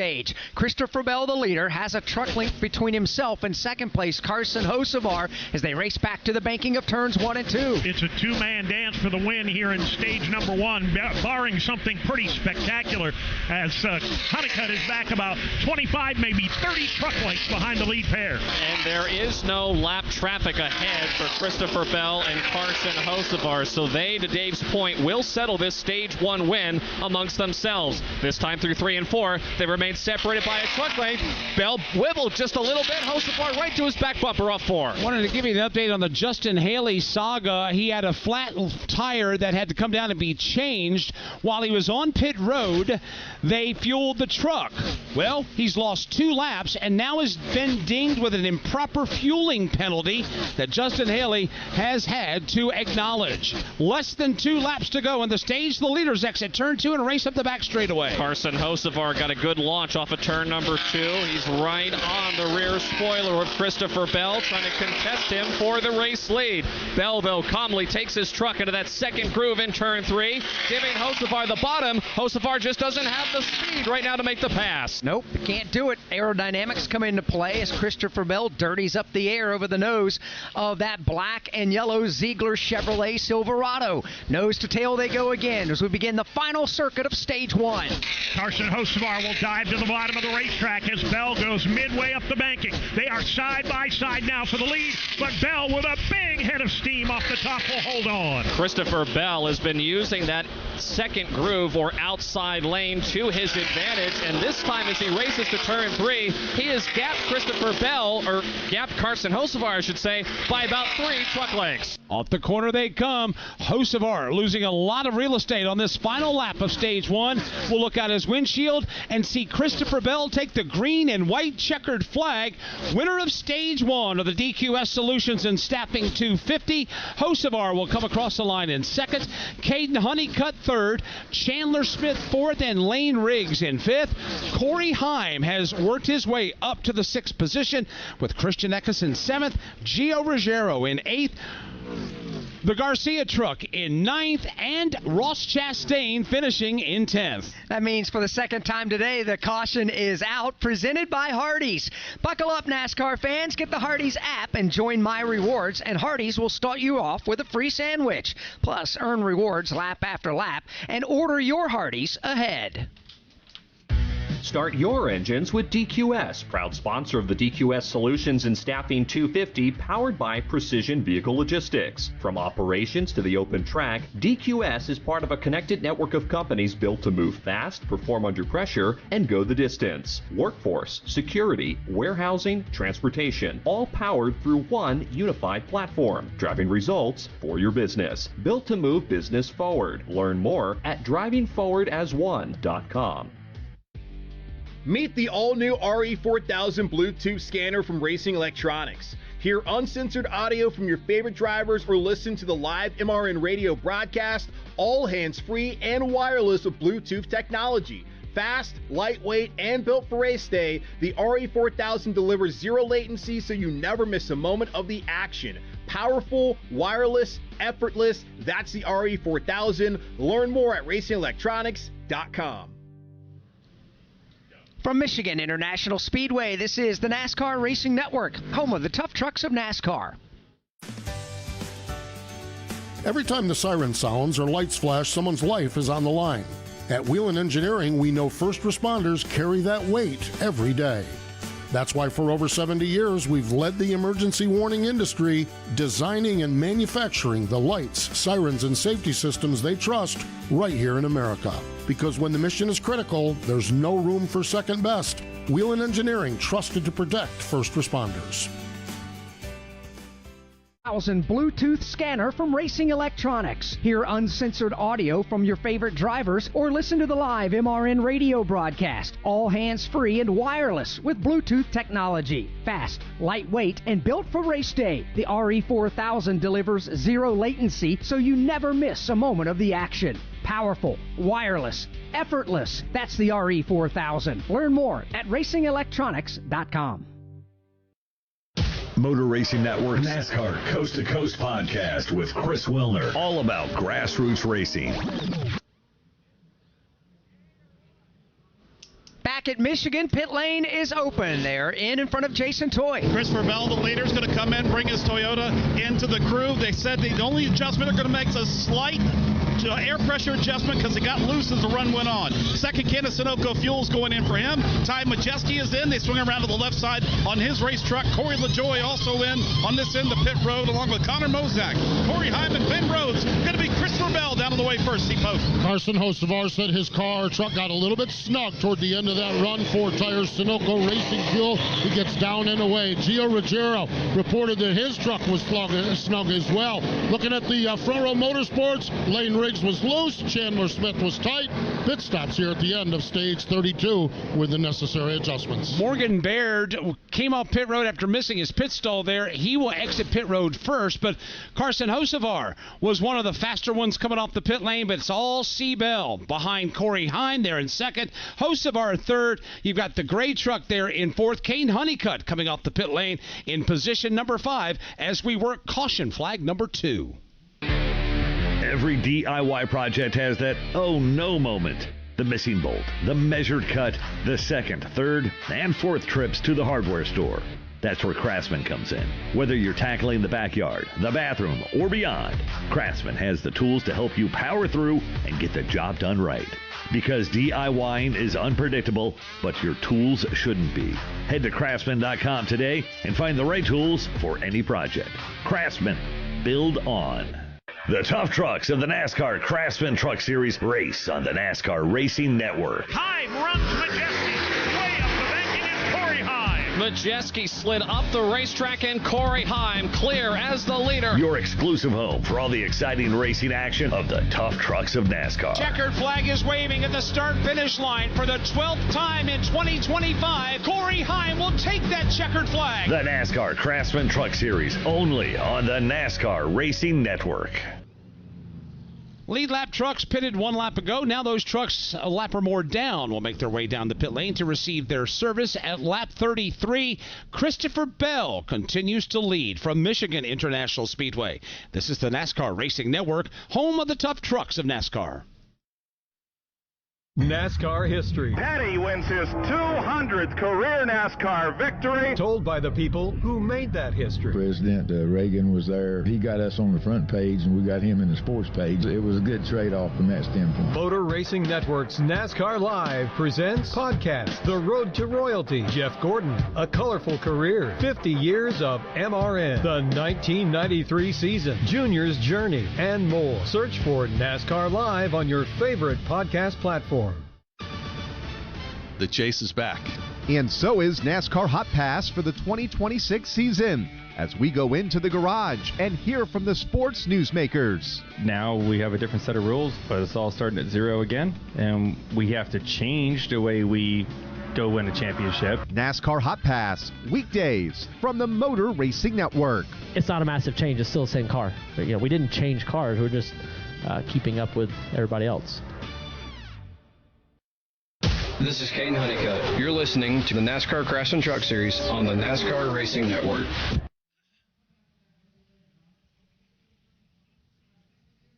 Welcome back to Michigan International Speedway. Working Hardy's caution flag number 2. Field comes across the start-finish line. Going to be another lap or two before we go back under the green flag. Pit stops looked pretty routine and normal on the pit lane. Good work there for Christopher Bell, but even better work for Corey Heim, who had broken into the top 10. Matter of fact, he was 6th when the caution flag came out, but great pit work there from his Tricon Garage crew. Put him off pit road in the 2nd position. Carson Hocevar, Tanner Gray, Caden Honeycutt rounding out the top 5. Gio Ruggiero will restart in 6th. Grant Enfinger in 7th. Chandler Smith 8th. Connor Mosack 9th. And Andres Perez will restart in 10th. Christian Eck is currently 11th. Jake Garcia is 12th. Lane Riggs is 13th. And Ty Majeski backslid to 14th. Ross Chastain is 15th. Stuart Friesen goes 16th. Ricky Stenhouse Jr. 17th. Tyler Ankrum is 18th. Brendan Queen 19th. And Cletus McFarland is in the 20th position. While we have a moment, feels about a lap and a half away from going back under the green flag. Jason Wilson, VP of Precision Vehicle Logistics, joining us in the booth. Welcome back, my friend. How are we doing? Yeah, good. Thanks, Mike. Thanks, Alex. Thanks, Todd, for having me again. Year number 2. Glad to have you back, my friend. It is year 2, and obviously you liked what you got last year, that you wanted some more. Why year 2 for you folks? Well, the easiest answer is this is home for me. It's home for DQS. It's home for Precision. This is where we call our home and put our corporate office, and so we're right down the road. So that's the main reason, and then just all the personal feelings I have around this racetrack. Yeah, there's something that is very family atmosphere around Michigan International Speedway. For those that don't know, DQS Solutions and Staffing, what is it? What do you guys do? Yep, they're a staffing provider. They mostly deal in the automotive industry on the front end for inbound logistics and outbound logistics. They provide staffing and Tier 1 inbound logistics support to the assembly centers for the OEMs here in Detroit. When you walked in, I saw the Nice Motorsports logo on your shirt. Obviously a proud partnership. Why Nice? Yeah, to be honest with you, they're a bunch of blue-collar guys that we enjoy hanging out with, right? They look a lot like we do. Not to say that there isn't another team in the garage that doesn't, but they look more like we do than most. And so we kind of took a hankering to them when we met them and kind of fit in the fold. And yeah, we went off and running, and they've been a great partner. They've helped promote our brands, and obviously they've been working real hard to bring us a show here today at Michigan International. Yeah, we look forward to and seeing how this one plays out. For folks that want to learn more, how can they learn more about DQS Solutions and Staffing? Yeah, online. That's the easiest way to go. DQS Solutions and Staffing. You'll be able to, they got a bunch of job postings ready to go, give you an explanation of what they do. It's not only staffing they dip in, they do security, and then the word quote-unquote solutions is what it means. They'll provide a solution to their customers, whatever is needed. They'll think outside the box and make it happen. Well, we appreciate your partnership with Michigan International Speedway, the NASCAR Craftsman Truck Series, and it's good to see you again for year 2, my friend. Yeah, thank you, and we hope to be back next year where the plan is we'll be here, so we'll see you guys again. Well, let's hope we can make that happen much sooner rather than later. Jason Wilson joining us here, the DQS Solutions Vice President of Precision Vehicle Logistics, as we get set to put them back under the green flag here in just a moment. They are doubled up behind the pace truck, get ready to make the left turn onto the pit lane. The green flag will fly at lap 36, and we'll see if anybody's got anything right now for Christopher Bell. Carson Hocevar has taken them to task so far, but it's time to buckle up for another restart. Green flag is back up, and here we go again. It is Hocevar on the inside, Bell on the outside. You've got Kate Honeycutt shoving Hocevar. You've got Heim shoving Bell back to the corner. Interesting that Corey Heim elected to restart on the outside of row number 2 instead of going to the open bottom lane. That handed the bottom to Carson Hocevar. He will use it to take the lead off 2. They're 3 wide for second. 3 wide for second, headed up the back straightaway. One truck stuck in the middle. That is the Caden Honeycutt Toyota Tundra. He'll get in line. Now here's the battle for the lead. Christopher Bell jumps out of line, dives to the bottom of the racetrack on Hocevar and takes the lead. Good, solid move there for Christopher Bell, flexing the muscle up off of turn number 4. He'll be the race leader once again as they come to the line to complete lap 37. Hocevar now will dive bomb to the bottom of the speedway, and they're battling side by side at the top again. Carson Hocevar dive bombs his way into turn number 1. Try to crossover, slide up across the nose of Bell. He'll get it done. Hocevar back to the lead. Bell to second. Here's Christian Eckes on the move down low. Christian Eckes trying to take the 3rd spot away from Corey Heim. However, with the draft playing a role on the back straightaway, Eckes gets shuffled back to the 5th position. So it's Heim 3rd, Honeycutt 4th. Battle for the lead remains tight. Hocevar and Bell separated by a half a truck length. Bell looked high coming off the corner, but he couldn't find the room he needed to race. So it's Hocevar leading, Bell right behind him. Corey Heim in the mix, Caden Honeycutt, Christian Eckes there at the top 5 with nobody breaking ranks as of now. For the moment, it's going to stay single file. I don't expect that will last long. Hocevar, second groove off the bottom. A groove higher is Christopher Bell, then Heim and Honeycutt. Those 4 single file, and they have started to break away a little bit from the 5th place truck of Christian Eckes, who has got his hands full with Chandler Smith and Gio Ruggiero. This time, once again in turn 3, Bell looks high on the racetrack, slipped up a little bit. Here comes Corey Heim. Racing at Michigan never disappoints. Classic example up off turn 4. 4 trucks knotted together for the race lead. A couple of car links or truck links back. You got 3 more wrestling for position number 5. But Dave, can't take your eyes off the front of the field. Front of the field is almost constantly changing, and it will again here in turn number 2. Bell back to the lead on the inside. He takes Corey Heim with him. Hocevar back to 3rd. A moment ago, Dawson Sutton was slow on the apron of the racetrack. He pancaked the entire right side of his Silverado. He has made it to pit road. Here is Christopher Bell, now with a little bit more breathing room. A truck length over Corey Heim in second. Hocevar quickly behind him in 3rd. Now that is a 3-truck breakaway for the lead as it works its way back to the main straightaway. They've got about a 15-truck length advantage over Caden Honeycutt, who rides in 4th. All eyes at the front of the field right now with Bell, Hocevar, and Heim. A 3-man dance, at least for the moment, as the rest of the field has fallen back a good 10, maybe 12 truck lengths further back. Carson Hocevar, the 3rd-place machine. He'll take a look to the inside. Nothing there in 2. 2 Toyotas and 1 Chevrolet amongst the top 3 pickup trucks on the racetrack right now. Bell by a half a truck length over Corey Heim. Then you've got 2 more back to pick up Carson Hocevar. It's Bell and Heim following each other's tire tracks back to the front straightaway. We're going to stay that way off turn number 4. Further back, the battle for 5th flares up yet again. Chandler Smith had thoughts of going to the inside of Christian Eckes. Couldn't pull it off, and his Front Row Motorsports teammate Lane Riggs trying to capitalize in turn 1. They are battling back toward the tail end of the top 5 while not willing to spend too much time out of single file as they try and reel in that lead trio. Watching Chandler Smith in that pink F-150. He's been having a strong afternoon thus far. He is about a half a truck length off of the back bumper of Christian Eckes. That is the battle for 5th. Behind Chandler Smith, that's where you find Lane Riggs. They now exit 4. Haven't heard a lot out of Lane Riggs this afternoon. Of course, he's going for his third consecutive win in the NASCAR Craftsman Truck Series, but he's inching his way forward more and more with each passing lap. Lap 42 goes on the board. 18 to go as the leaders race back to 2. Lead 3 continue in single file formation. Christopher Bell's got the top spot. Second belongs to Corey Heim.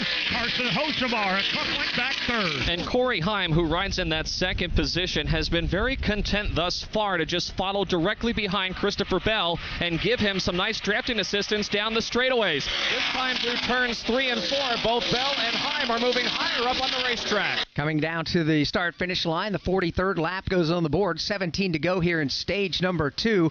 Great racing at the front of the field, continuing to be Christopher Bell with Corey Heim and Carson Hocevar in tow. You get the idea that Corey Heim is just contemplating when the right time might be to make a move here for the lead. He continually looks a little low midway between 1 and 2, but he hasn't pulled the trigger yet. Yeah, there's just nothing there right now for Corey Heim. He continues to ride in the runner-up spot. 2 truck lengths behind him is Carson Hocevar. Then it's a gap of 10 truck lengths back to the lone 4th place machine of Caden Honeycutt. Side by side for 5th in turn 3.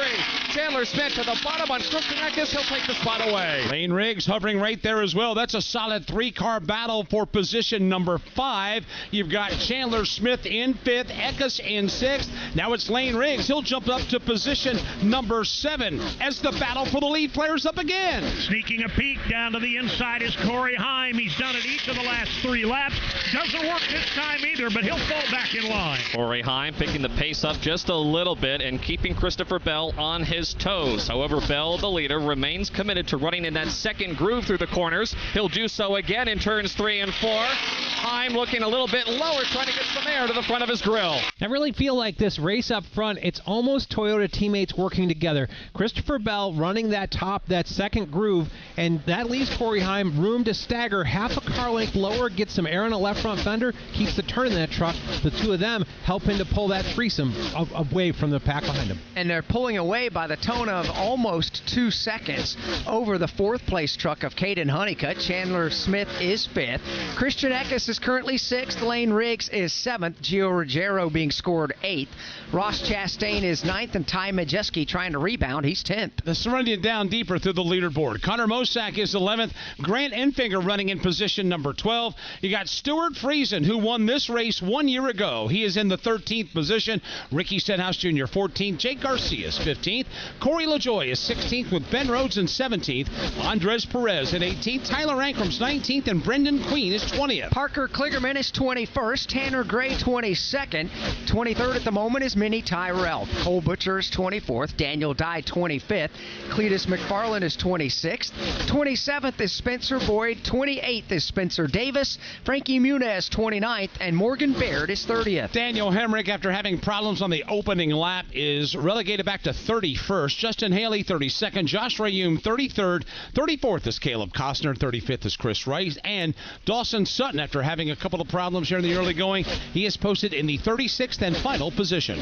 No change at the front of the field. Still knotted right together at the point where Christopher Bell continues to have Corey Heim in his Goodyear tire tracks. Another 2.5 to 3 truck lengths back in third. Continues to be Carson Hocevar as they race hard for positions here with just 13 to go here in stage number 2. These trucks are really clicking off laps now. This second stage, Mike, seems to have separated themselves just a bit. Top 3 and everyone else. Yeah. There's trouble in turn 3. Lane Riggs really slow on the racetrack right in front of oncoming traffic. He almost got run over in the middle of the corner. Well, I was about to brag on Lane Riggs. He had gotten up to the 6th position, but as we were about to draw attention to that, he obviously has a problem on that race truck. He'll low that truck down to 55 miles an hour and bring that Ford F-150 to pit road at lap 48.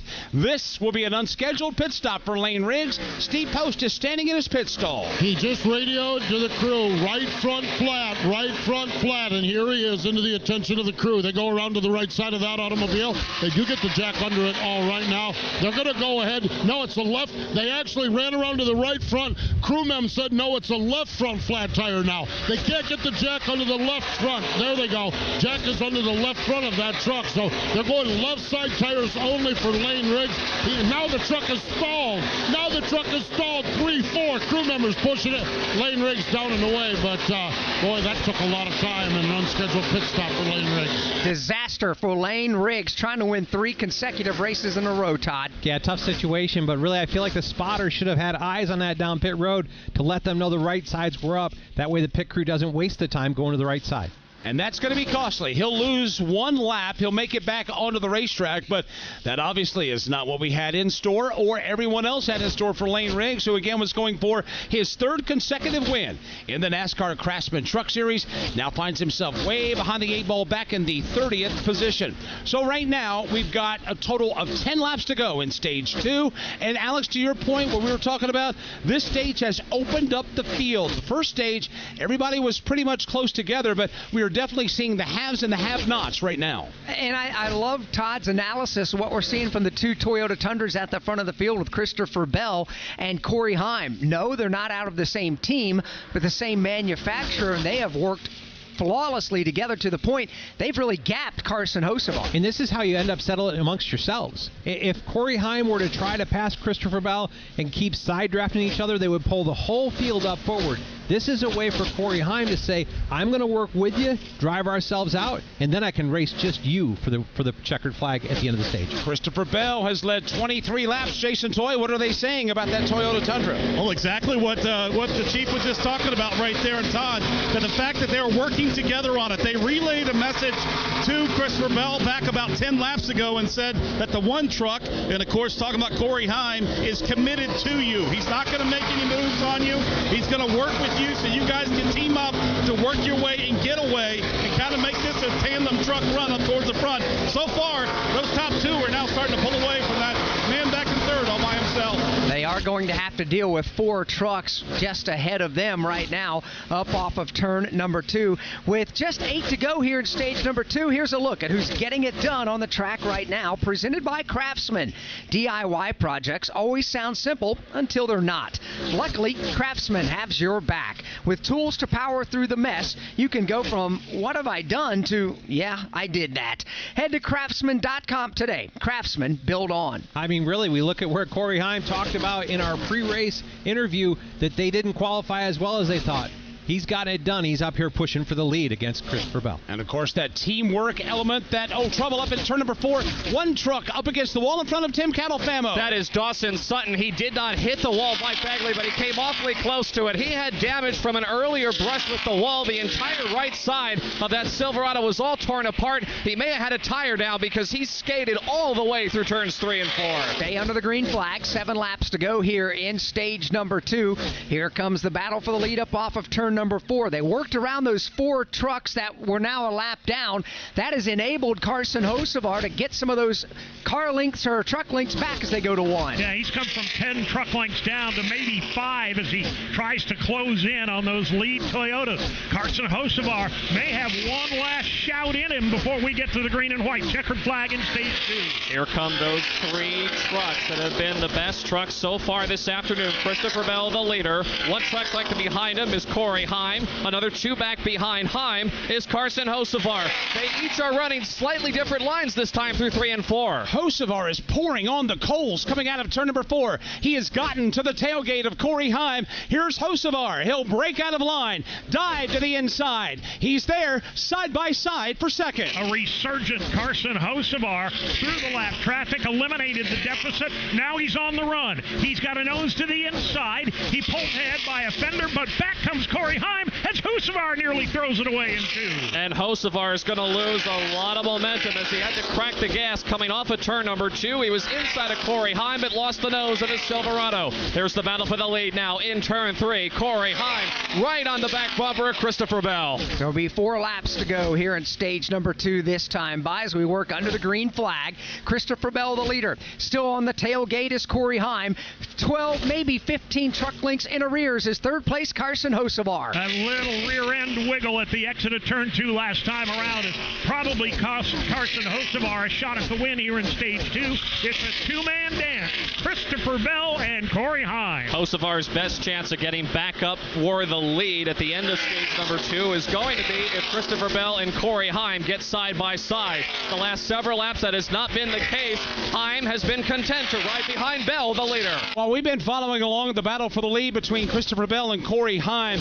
Good battle for position number 4. Caden Honeycutt has been looking in his rearview mirror, and Chandler Smith has been pulling up, getting within about a truck length, falling back to about 3 or 4 in arrears for now. Dave, Caden's got a little real estate to call his own in that race for 4th. It's been a solid, methodical afternoon for both of those drivers, Mike, as they run in the top 5. And you're exactly right. Chandler Smith about 3 truck lengths back, trying to regroup for one more run. Chandler Smith and Caden Honeycutt fighting for this 4th position. And as Dave and Mike mentioned, they are all alone right now on the racetrack. There is nobody in front of them, nobody significantly behind them. They are now going to settle this 4th spot for the end of stage 2. 2 laps to go in the stage, this time by continuing to be Christopher Bell and Corey Heim, nose to tailgate. There is another lap truck they may have to deal with. They've worked well together here in the second half of this stage. We'll see if it continues all the way to the checkered flag. The Spencer Davis truck will come into play midway up the back straightaway. That is the truck that is ahead for the leaders of Christopher Bell and Corey Heim. Again, separated by a truck length. Here is Christopher Bell. Lets off the throttle ever so slightly. Goes down to the white line on the bottom side of the racetrack. Heim remains upside. Christopher Bell going to open it up now about a car length, make that a truck length or 2. Now the draft will take over. Going to come right up onto the back bumper of the Connor Mosack. Make that the Spencer Davis truck. Final lap of stage number 2 underway. Davis gives way to the bottom of the racetrack. They'll bypass him on the outside. Now here comes the move by Corey Heim. He jumps to the bottom of the racetrack. Tries to make the low line move. Can't get it done as they exit to the backstretch. And Corey Heim, as a result of trying to get to the inside of Christopher Bell, lost about a truck length. So now the lead for Bell in turn 3 is 4 truck lengths. Christopher Bell calmly takes his Toyota through the bottom side of the racetrack back onto the front straightaway. Free and clear of any lap traffic through the windshield. Up off turn number 4, green and white checkered flag goes high in the air, and Christopher Bell will win stage number 2. Corey Heim will come across the stripe and finish 2nd. Carson Hocevar, 3 seconds behind now, will finish the stage in position number 3. Caden Honeycutt will come home in the number 4 spot of the stage. Chandler Smith will be 5th. Then it's Christian Eckes 6th. Ross Chastain 7th. Gio Ruggiero was 8th. Grant Enfinger up to 9th. And Ty Majeski rounds out stage number 2 in the 10th spot. And for the 3rd time today, the Hardy's caution flies here in Michigan. Hey, Joliet, did you miss us? NASCAR is back for the biggest 4th of July weekend in 250 years. Salute our heroes, continue our traditions, and celebrate America, featuring the Busch Light Summer Music Series. Life, liberty, and the pursuit of speed. NASCAR weekend at Chicagoland Speedway, July 3rd through 5th. Get your tickets now at chicagolandspeedway.com. Wendy's new Biggie Deals lets you choose whatever you're in the mood for. It's like a music mixing board of deals, and you're the producer. Go with some chill folk music with a JBC in the $4 Biggie Bite snack. Try the drum and bass of deals with a double stack and a $6 Biggie bag. Or go full-on sandwich symphony with an $8 Biggie bundle, the grand finale of snacking. And the best part? They all come with napkins.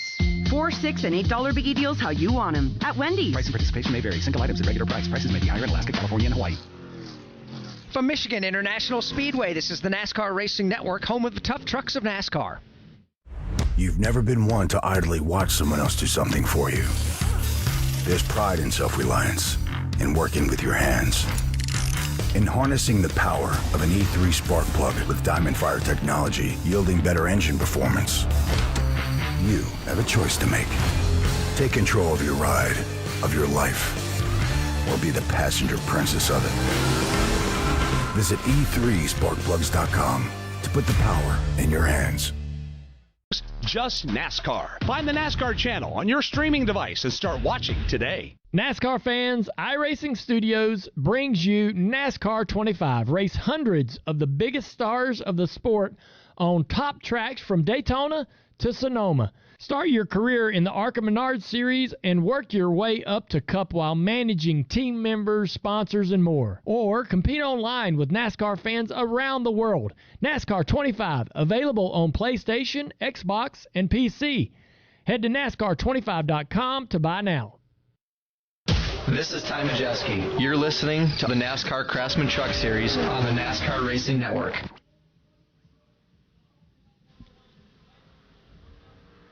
Back here at Michigan, pit lane is open. Jason Toy. Toyota Tundra for Christopher Bell's going to be the first to hit the mark. Last time he got loose as the run went on. This time he was tight. They're going to make a little bit of an adjustment for him. Ty Majeski is in, trying to get the balance right for his race truck. Sunoco Fuel is in on the left side. Tires going up on the right side. Further up pit road, Caden Honeycutt with a good run this afternoon along with Ricky Stenhouse Jr. 4 tires Sunoco Fuel. Steve Post. Ross Chastain sneaking up in the field. Balance is pretty good. He was up to 7th spot. Minor adjustment by Phil Gould on that truck.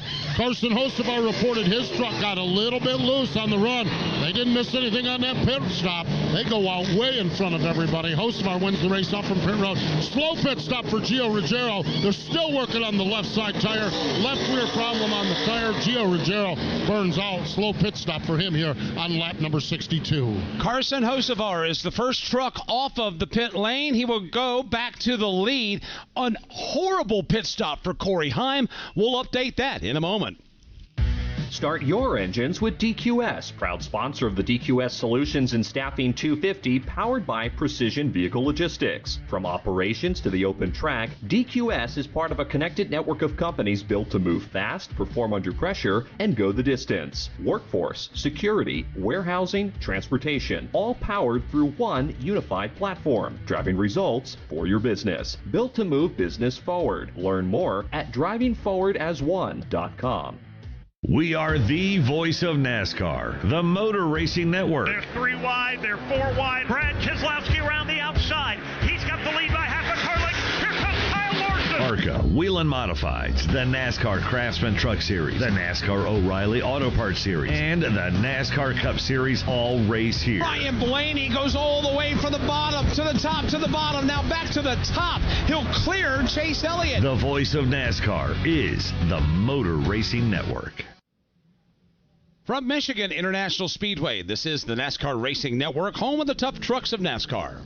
NASCAR Cup Series season kicked off with the Dale and Dale show at the Daytona 500. Dale Jarrett's got the lead. He goes to the inside. Earnhardt's not going to get him. Dale Jarrett is going to win the Daytona 500 by STP. Earnhardt second. The 1993 NASCAR Cup Series season. All the highs and lows. Relive them all on MRN's exclusive podcast, The 1993 Season. Available on podcast platforms and MRN.com. Check out the Motor Racing Network online. Head to MRN.com for NASCAR news, MRN's broadcast schedule, and podcasts. Or find your local MRN radio station. Check out exclusive online NASCAR content on the Motor Racing Network's social media platforms. Follow along on MRN's Facebook and Instagram or on X at MRN Radio. And find all of MRN's video programs on YouTube's MRN channel. The voice of NASCAR online is the Motor Racing Network. Listen to daily NASCAR news from the Motor Racing Network on NASCAR Hot Pass and NASCAR Today.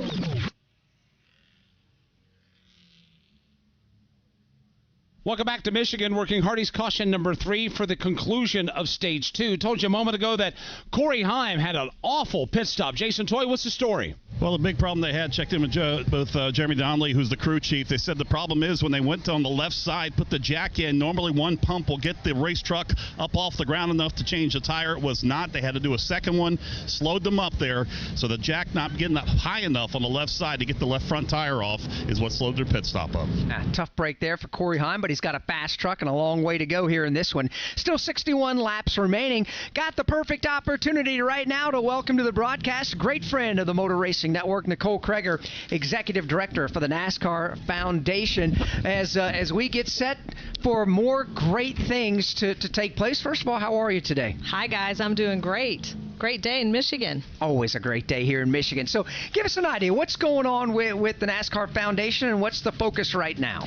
Well, we're very fortunate to have a great partner in Advent Health, and we are once again bringing the Honor a Cancer Hero program to the racetrack. And this is the program where our fans can bid on having their name replace their favorite driver's name, and all the money goes to help us support families, kids, people that are going through cancer, and most importantly, honor those cancer heroes. And along with that comes an opportunity for a race fan to perhaps maybe roll away with 4 wheels. Bring us up to speed on the giveaway that you got going on right now. Yeah, that's another program we're running right now. Thanks to Daytona Dodge, we are giving away a Ram, 1 of 1, 1500.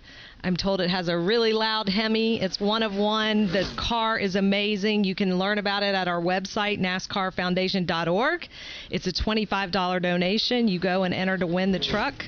And 4 phase winners will come and be our guests in Daytona, and one of those 4 phase winners will be able to win the truck. So always something going on at the NASCAR Foundation. You mentioned it's a 1 of 1. Take it a step further, because this truck, being the 1 of 1, is also going to have some signatures on it as well. Yes, everybody that raced at the Daytona race in February has signed the truck. So the likes of Tony Stewart and, of course, team owner Matt Collig. We have Dana White's signature on the truck, and so that's really special. It's got that great Ram gold branding that we're seeing all over at the track, and, it's really a once-in-a-lifetime opportunity to drive away with this truck. Field is getting the 1-to-go signal. We'll be going back under the green flag here in just a moment. We spend a lot of time talking about racing and, races and who wins and, who's doing well on the racetrack. There's one thing that we can always say, that when there's an opportunity for the NASCAR fan to contribute, they do. And a lot of fans has helped the successes of the NASCAR Foundation over the years. Yeah, that's true. We have the best fans in the business, in the sports world, I believe. I'm a little biased, but things like honoring a cancer hero. We've all been touched by cancer in one way or the other. And, the fact that our drivers and our race teams give up their name above the door to honor a loved one, whether it's a survivor, a doctor, or nurse, now's your chance. Go to our website, NASCARfoundation.org, to learn more about the Honor a Cancer Hero program. And like I said, all the money goes to support the programs that we run at the NASCAR Foundation. Always great to see you, and thanks for all the great work you and the team do. Well, thank you guys for always letting us tell you what we have going on in our world. Absolutely right. That's Nicole Kreger, Executive Director for the NASCAR Foundation. Field is doubled up behind the pace truck. We told you a moment ago about Corey Heim and his challenges on pit road. He will restart in the 11th position. Coming to the line, Carson Hocevar and Caden Honeycutt, they're 1 and 2. Grant Enfinger, Christopher Bell, Chandler Smith, the top 5, with Christian Eckes, Ben Rhodes, Ricky Stenhouse Jr., Ross Chastain, and Connor Mosack, the top 10. Making their way down here to the Poet Restart Zone. Green flag goes back in the air on the gas. Carson Hocevar has no choice but to go to the lead. That's because behind him, Caden Honeycutt absolutely bulldozing right through him. He is right there on the back bumper, shoving Hocevar into the banking at turn 1. Carson will drop to the bottom with the lead, and now coming up to the outside to challenge for that number 1 spot is Caden Honeycutt. Caden Honeycutt goes to second. Grant Enfinger gets shuffled back a little bit on the restart. He is now third in line, directly behind Caden Honeycutt. The leader, though, is Hocevar into turn 3. Hocevar goes to the bottom. Honeycutt goes outside, trying to take the lead away out of 4. Hocevar will keep the lead. A couple of housekeeping items. Gio Ruggiero having an oil tank challenge. He restarts back in 24th. You've got Lane Riggs, who took the wave around, back on the lead lap. You've got Stuart Friesen nailed for a speeding penalty under this caution. It all sorts out with the leaders, head to 1. And you've got Caden Honeycutt hot to trot for the lead. He again looks to the inside on Hocevar. Nothing there off 2. Hocevar gets away by a truck length. Meanwhile, the battle for the lead. Trouble, turn 2. Cletus McFarland goes for a long, smoky, single truck spin. Lock it down, Cleet. Here comes the inside wall. He will do so about a third of the way down the backstretch. Caution on the speedway for the 4th time today, and it's presented on MRN by Hardee's. Liberty Mutual customized this song for you. Like your car insurance, it's custom too, yeah. Liberty Mutual's got the coverage that could save you money. Thanks to Doug and Limu. Well, now you can go and take that cruise. Liberty, liberty, liberty, liberty, yeah. Hey, Joliet, did you miss us? NASCAR is back for the biggest 4th of July weekend in 250 years. Salute our heroes, continue our traditions, and celebrate America, featuring the Busch Light Summer Music Series. Life, liberty, and the pursuit of speed. NASCAR weekend at Chicagoland Speedway, July 3rd through 5th. Get your tickets now at chicagolandspeedway.com. From Michigan International Speedway, this is the NASCAR Racing Network, home of the tough trucks of NASCAR. NASCAR fans, iRacing Studios brings you NASCAR 25. Race hundreds of the biggest stars of the sport on top tracks from Daytona to Sonoma. Start your career in the ARCA Menard Series and work your way up to Cup while managing team members, sponsors, and more. Or compete online with NASCAR fans around the world. NASCAR 25, available on PlayStation, Xbox, and PC. Head to NASCAR25.com to buy now. Hey guys, Corley Joy here. Make sure you catch Stag and Pennies on all the NASCAR platforms each week. We talk to some of our greatest drivers, winners, relevant stories. You never know who's going to show up. Hall of Famers, everything, and you're going to get the best race highlights, the best content, the best scanner audio, the best reactions, and by far the best pit road breakdowns of any other podcast. Corey, where can they hear us? You can find us on NASCAR on Tubi, SiriusXM Channel 90, wherever you find your podcasts, or on YouTube. Go check us out. This is Lane Riggs. You're listening to the NASCAR Craftsman Truck Series on the NASCAR Racing Network.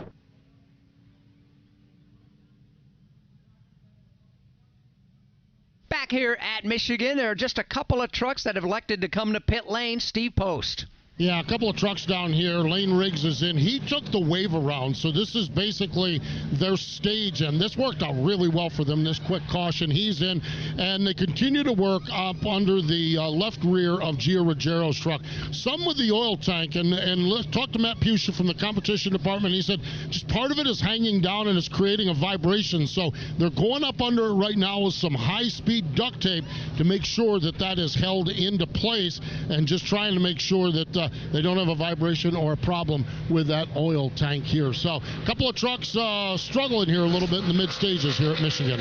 So that is the story on Lane Riggs, Gio Ruggiero. A couple of drivers having some challenges that they're trying to get rectified for what will be the stretch run to the checkered flag with 56 laps to go. Let's pause 10 seconds for station identification on the NASCAR Racing Network.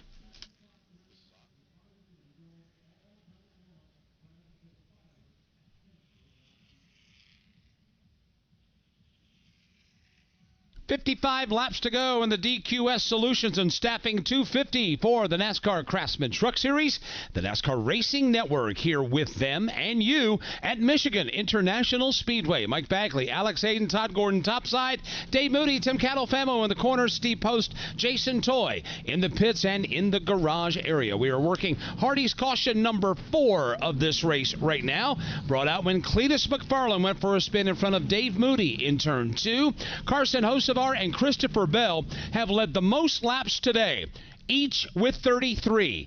It currently is Carson Hocevar leading with Caden Honeycutt, Grant Enfinger, Christopher Bell, and Christian Eckes, the top 5. Alex, shouldn't be too much longer before we get the 1 to go and head back under the green flag. Yeah, so the way history has kind of taught us with the trucks here at Michigan that no stage winner has ever gone on to win a race here in the Truck Series.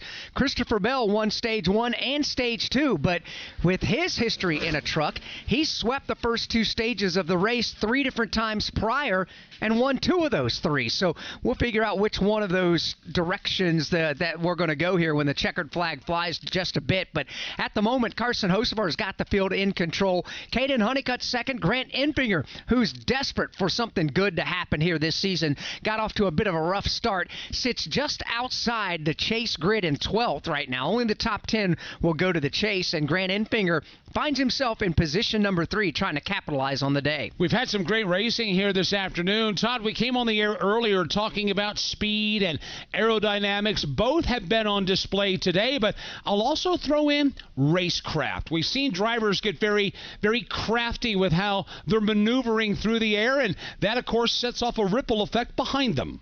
Yeah, the easy ones are the moves that are made up front. We saw Christopher Bell kind of controlling the race, had Corey Heim working with him. Carson Hocevar made a run on him, actually got up beside Corey Heim. Christopher Bell went to the bottom, took the air off of Carson Hocevar's truck. He had to check up off of turn 2, said goodbye. Put the race back in control of those two trucks again. We see that opportunity. When you're going 190 miles an hour through the corners here, that opportunity, that wake off these trucks can control a lot of what happens behind you. And that is just drivers and their veteran experience, just trying to understand what it takes to keep somebody behind you. And what you have built into your truck, I think, has a lot to do with it as well. You know, we look at the fact that our pole sitter, Ty Majeski, had a fast truck to start with. Once he lost track position on one restart, he's kind of been mired back there in that 10th, 12th position area because he's dealing with dirty air. He's dealing with less downforce because of where he is. That truck, I think, if it got out front, it would be clean enough to be fast up front. But having that maneuverability back here in the traffic, it's tough to adjust that back into a truck. We've got less than 55 laps to go. We've got another pit stop coming up for everybody. Once the checkered flag flies here for the NASCAR Craftsman Truck Series, we'll take a brief pause, and then we'll transition into practice and qualifying for the NASCAR Cup Series Firekeepers Casino 400. Normally, Cup cars practice and qualify before the companion race like we have today. They will be the nightcap, so to speak, here at MIS. We'll have live coverage of that practice and qualifying session for you at 5 p.m. Eastern Time this afternoon. Of course, we're back tomorrow for the Firekeepers Casino 400 NASCAR Live Race Day on the air at 2 p.m. in the East tomorrow afternoon. It's going to be a beautiful day here in the Irish Hills tomorrow, so there may be a ticket or two remaining. Check the website here at Michigan, and if you're going to be in the region, come out and join us here in person to watch the NASCAR Cup Series Firekeepers Casino 400. If you can't make it, we'll have it for you on MRN. Of course, later on tonight, the Whelen Modified Tour will be making its return to Oxford Plains Speedway. First time in almost 35 years the Mod Squad has raced there. And then the Extreme Nightcap comes to us through the ARCA Menard Series West. They're racing at Tri-City Raceway, 11 p.m. Eastern Time tonight. You can catch their 150-lapper from Tri-City Raceway. You can watch that on Flow Racing. There's a lot of racing happening all across the country on the national level and, of course, on the local level. A lot of men and women across the fruited plain firing up their short tracks as we get into the summer months. Everybody opening up their gates for race fans locally and nationally. So going to be a fun rest of the day here in Michigan, but lots of fun across the country with the local grassroots efforts kicking in as well. Of course, Trevor Huddleston going for his third consecutive win in the ARCA Menard Series West here tonight. So we'll see how that plays out. But be sure to go visit a racetrack, a local short track someplace around this summer and have some fun. Take the entire family and take a kid to the racetrack. It really is truly something that will get into your blood and stay with you for a long, long time. And we've got to get kids involved in racing more and more and more, whether as fans or whatever the case may be. So get them out to a racetrack somewhere soon. Of course, we were partial to a certain short track located in Michigan, about 2 hours to our northwest, Berlin Raceway, just outside of Grand Rapids in Marne, Michigan. Jeff Striegel, former colleague of ours here, great friend of the Motor Racing Network, going to be in play tonight. And of course, they're working through their schedule as well. A shout out to Jeff and everybody associated with Berlin Raceway over in Marne, Michigan, as they're getting ready to open up their gates and welcome in their fans to those gates tonight. Yeah, tonight they have asphalt sprint cars on the tap, and then they've got their big super late model race coming up Wednesday night at Berlin Raceway in Marne, Michigan. The couple of drivers, I should say, Ty Majeski, Carson Hocevar, they're going to stick around this week and go race their late models over at Berlin come Wednesday night over there. So that's going to be a good one for sure. We've been able to go over there a couple of times ourselves. I was over there, I guess Thursday. I was over in that area as well. So just a phenomenal short track. Just one example of many across the country. Field's got the one-to-go signal when they come back to the line. It'll be 51 to go. Again, Carson Hocevar will restart as the leader. Second, Caden Honeycutt Grant Enfinger third. Fourth is Christopher Bell. And fifth is Christian Eckes. We've been under this caution for a bit of an extended period of time. Mike, you just said we got the one to go. There is a thunderstorm that has popped up and has developed, but it is north of the racetrack, and we have 2 meteorologists on site at every NASCAR track with all the equipment necessary, and they're saying it's moving away from the racetrack. So they wanted to make sure of that before we put the cars, or the trucks rather, under the green flag. So that's the reason for this bit of an extended caution that we've had here, but we're saying it's all clear. We're clean green, and the storm is moving away from the racetrack. Had that challenge last week at Nashville Super Speedway where there was a lightning strike that was within the 8-mile barrier but was moving away. We've had a similar situation, but everybody just wanted to take a little time to make sure we were clean and green. We are. Matter of fact, pace truck is on pit road, and we are set for the restart. Here they come. Green flag goes back in the air, and we're racing again in Michigan. It's Carson Hocevar topside to his inside, the blue and white Chevrolet of Grant Enfinger. Enfinger getting a big shove in that inside line. He'll lead, but only by a bumper down low as they hit turns 1 and 2. Here comes Hocevar, wound up tight in the outside lane. They are dead even to the back straightaway. Still side by side for the race lead. Give the advantage halfway down the back straightaway to Carson Hocevar. Grant Enfinger on the bottom side of the racetrack doesn't have any drafting help, and he's now starting to fall backwards. It's Hocevar that grabs on the back straightaway. Stuart Friesen gets turned out of the draft. He'll slide down to the inside grass, now coming into the view of Tim. That is Stuart Friesen, Alex, on the bottom side of the racetrack. He went through the grass. It looks like the tires might be down on that Toyota Tundra. Other than that, though, I don't see any damage to his truck. That will put us under Hardy's caution number 5. Stuart Friesen going for the slide for life on the back straightaway will slow us yet again here in the Irish Hills. Meet the all-new RE4000 Bluetooth scanner from Racing Electronics. Hear uncensored audio from your favorite drivers, or listen to the live MRN broadcast, all hands-free and wireless with Bluetooth technology. Fast, lightweight, and built for race day, the RE4000 delivers zero latency, so you never miss a moment of the action. Powerful, wireless, effortless. That's the RE4000. Learn more at racingelectronics.com. NASCAR history. What I learned from Ken Squire, Barney Hall, and Ned Jarrett, I could never repay. Ken never told me what to say or what not to say. I learned very quickly that I was never going to be another Ken Squire. I don't think anybody could rise to that level. Motor Racing Network's NASCAR Live presents podcasts 50 years of MRN. Jeff Gordon, A Colorful Career, the 1993 season, Junior's Journey, and more. Search for NASCAR Live on your favorite podcast platform.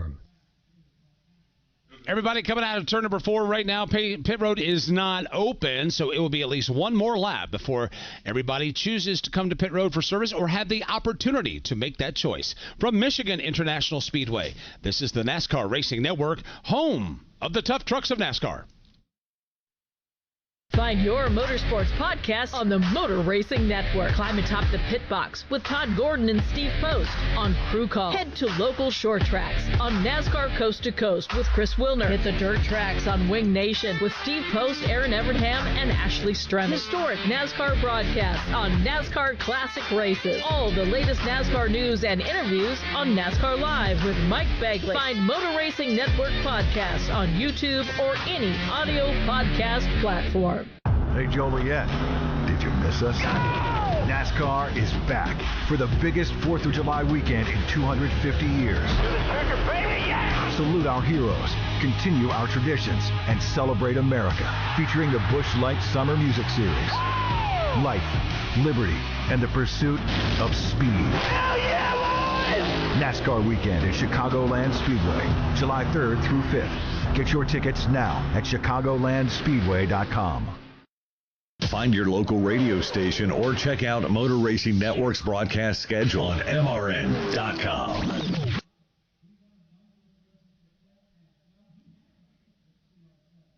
Back at Michigan, we are working the caution flag, the 5th Hardy's caution of the DQS Solutions and Staffing 250, waiting for pit road to open. It is. But the big question is, will there be any takers? We had anticipated some pit stops coming in about the next 25 laps or so. However, the pit road is open if anybody chooses to exercise a little pit strategy. As the pace truck brings the field through turn number 4, they're inching closer to the opening of the pit lane, waiting to see if anybody, Alex, will dive onto the pit lane to take service. I don't think they will, but it's open if they choose to. Yeah, it looks like the top 10 are going to stay on the racetrack. Further back, mid-pack, some look like, there'll be a few of them to peel off the racetrack and come on down the pit lane. That'll give us 48 laps to go. So this group coming down pit road right now to top off with Sunoco fuel, I think would be able to go to the end of this race, Todd. It'd be close. It'd be close. There's a lot of on-throttle time here.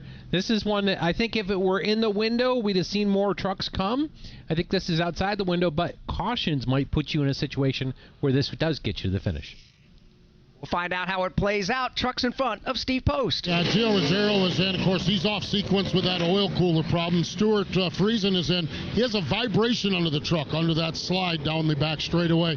Fuel window, I heard, was 35 to 38, so I think we're just a little bit further out on it. A few cautions might put these guys in good shape, but they're going to need a few cautions to make it close at the end. Jason Toy, how about in front of you? Yeah, just a couple of my end of pit road. Daniel Hemrick, we documented since lap 1 his issues throughout the day, and they're slowly progressing their way back up towards the front. Cletus McFarland, who brought out the caution just before this one, they went back and looked at the right rear to make sure that damage that they had there wasn't leaning against that tire. They topped off the Sunoco fuel for him. And we talk about this, and Steve Post brought it up, 38 to 40 laps that you can make it. We're 36 to 38. We're 48 laps to the end right now of the advertised distance, but we've seen pop-ups. We've seen lightning. If you're in the back, good time to take a gamble. If something comes up, we can't see it. It's not coming like when it comes, it does come in a little burst and pops up. If you're in the back, take the opportunity, get some fuel, put yourself in a position where you can take advantage of a weather situation if it were to happen. This, not saying we're going to have this situation today, but if it happened, it wouldn't surprise me. This track is notorious for fuel mileage races. Have you ever been involved in those? Give us a flashback or two to maybe a time when you rolled the dice trying to make it to the end of one of these cup races. Yeah, I don't think I've ever had success in trying to make one of these races happen, but this is notorious for, we've seen races here where we've had multiple cars run out coming to the checker. I remember, I think Dale Jr. lost one. Steve Leclerc told me he was going to run off of 2, and I think it was into 3, ran out of gas. So there's opportunities here. You get in these windows where you can get long, and if we have a caution or two, it may bring you back into where maybe that window got to be 40 laps for you because you were right around in the back, and if we get a few more cautions, you might get there. This is a memory, Alex. I was in the turn. I believe you were on pit road, but there was a year where I believe Jimmy Johnson was coming to the white flag. He runs out, passed by Greg Biffle. Biffle takes the lead. Coming out of 2, Biffle runs out of gas. Then Mark Martin takes the lead. That is a typical Michigan fuel mileage race that seems to have happened a lot over the years. But that one was remarkable. Yeah, it is. But you mentioned earlier, Todd, the on-throttle time here now. With the Craftsman Truck Series, a little bit different because you're absolutely ripping around this racetrack and you're going to be using a lot of gas. Yeah, well, anytime the butterflies are open on the carburetor or the throttle body in this case, it's flowing fuel into the motor. At a place like Martinsville, where we have a lot of off-throttle time, you aren't using fuel when you're off-throttle. You can make, and especially the places mile and a halves where you've got a lot of off-throttle time, you can make big mileage. But here, it's tough to do that because you run so fast through the corners, you've got to be on throttle. If you're behind trucks and drafting on them and get disciplined that way, you may be able to get off throttle and save yourself and make a little better mileage. Now we're going to see how all this comes together. The field's getting the 1 to go signal. They get it with 46 to go. When they get the green, it'll be 45 to go. Carson Hocevar accepts that 1 to go, and he will restart on the outside, and so will Caden Honeycutt. Christopher Bell will choose from 3rd to restart on the inside of row number 1. Then you got Enfinger that's going down there. Row 3, you'll have Mosack to the inside of Eckes, Heim to the inside of Smith behind them, Butterbean Queen to the inside of Ben Rhodes there in row 5, and Ricky Stenhouse Jr. and Ross Chastain. A couple of the NASCAR Cup Series interlopers driving for NASCAR Motorsports. They will start side by side in row 6. So we're going to get down to it now. We saw a lot of discipline drafting-wise between drivers at the front of the field through the first half of this race. Have we reached the point, Todd, now as we come to the line? It'll be 45 to go, as Mike pointed out. Have we reached the time where discipline may give way just a bit for drivers who are more eager to get out front and try to control the race? I don't know that answer, to be honest with you, with these guys here, because you still have most everybody needs to come to pit road again. And I don't feel like we're racing against weather. I don't think that the crew chiefs have put it totally on their shoulders. I think, when you looked at what Corey Heim and Christopher Bell were able to do by being disciplined and drive away from a lot of the field, if you can be that disciplined up front, create that separation, maybe it's not just 2 trucks, but you might be able to get it out to 5 or 6, and then you're not racing all the trucks on a lead lap. You're just racing that select group. Not totally dismissing the thought, but the restarts have been very tame here at Michigan. But now, Alex, that we're getting down to crunch time, we've got weather popping up around the area. We are under no immediate threat of inclement weather. However, there have been some drivers that have been told that you probably want to go ahead and get while the getting's good. Their opportunity is right now as the pace truck heads to pit road. Getting into the restart zone, green flag goes back in the air, and we're racing again at MIS. Outside lane, and Carson Hocevar got a trunk full right now of Caden Honeycutt. Meanwhile, downstairs, Christopher Bell is there. Hocevar tried to put the block on Bell, but Bell had a bumper to the inside. Hocevar had to back off. Christopher Bell will take the lead off turn number 2. Carson Hocevar to second. They are 3 wide from third on back. Caden Honeycutt getting shuffled on the restart. He is in the middle going down the back straightaway. It's Eckes who takes third. Ben Rhodes to fourth. Battle for the lead. Tightens up in turn 3. Carson Hocevar looking inside at Christopher Bell. Grant Enfinger has a problem. He restarted in the top 5. He's going to go all the way to the tail end of the field, and they almost wadded him up on the backstretch. While he comes to pit road, battle for the lead is on. Here comes Hocevar to the inside. Hocevar breaks ranks. He'll dive to the inside. Now on Christopher Bell. Slides underneath him. The road is clear if he wants to slide up. He will. Carson Hocevar back to the point. Bell drop kick back to second. And right behind Christopher Bell is Christian Eckes. He has been having a strong run this afternoon. Ben Rhodes has broken into the top 5. He is 4th, and Corey Heim, marching his way back forward, is 5th. That's how they run. Top 5, single file on the racetrack. Further back, they are 2 and 3 wide. Off turn number 4, past the entrance to pit lane. Ben Rhodes having a good run today. Ran out of fuel on his qualifying lap. Started at the back of the field. Ben Rhodes right now has that Ford running in position number 4. Has had to come from the tail end of the field, and he looks like he may not be done yet, although he is under the gun for that number 4 position. Corey Heim dives underneath him. He'll take it away as they hit the backstretch. Next truck now on the hit list for Corey Heim will be the Christian Eckes Chevrolet Silverado. Eckes and Heim are separated by about 2 truck lengths. Meanwhile, Christopher Bell, the runner-up truck, continues to follow in the tire tracks of Carson Hocevar. Right now, it's a 6-truck breakaway up front. Hocevar, Bell, Eckes, Heim, and Rhodes. They're trying to separate themselves away. You've got others that are jostling for real estate in the tail end of the top 10. Matter of fact, a couple of rows of double wide racing for 7th on back. And it's that jostling that has prevented them from catching up with the lead draft right now. At the front of the pack, top 6 are all single file off turn number 2. Those top 6 trucks are content right now to just ride in line from 6th on back where that 7th position is, which is being held right now by Corey LaJoie. That is where the real racing is going on right now. Connor Mosak slides in front of Ross Chastain to take a position away. Challenge and change for the number 3 spot in turn number 4. Corey Heim on the comeback trail. He's right back now in the number 3 position. Mike mentioned that Grant Enfinger had a problem, fell to the tail end of the field. Steve Post, what was the issue? It was a right front flat tire for Grant Enfinger, so Grant Enfinger had a right front flat tire. Literally, as you threw down here, I heard radio traffic on Carson Hocevar's truck. Keep an eye on the temperatures. There's a slight piece of debris on the grill of that truck. So Enfinger at flat tire, we're going to keep an eye on Hocevar's truck to make sure that he's getting good air into the engine compartment of that one. Of course, that's the last thing Carson Hocevar wants to lead. When he comes to the line, he will have led his 47th lap this afternoon.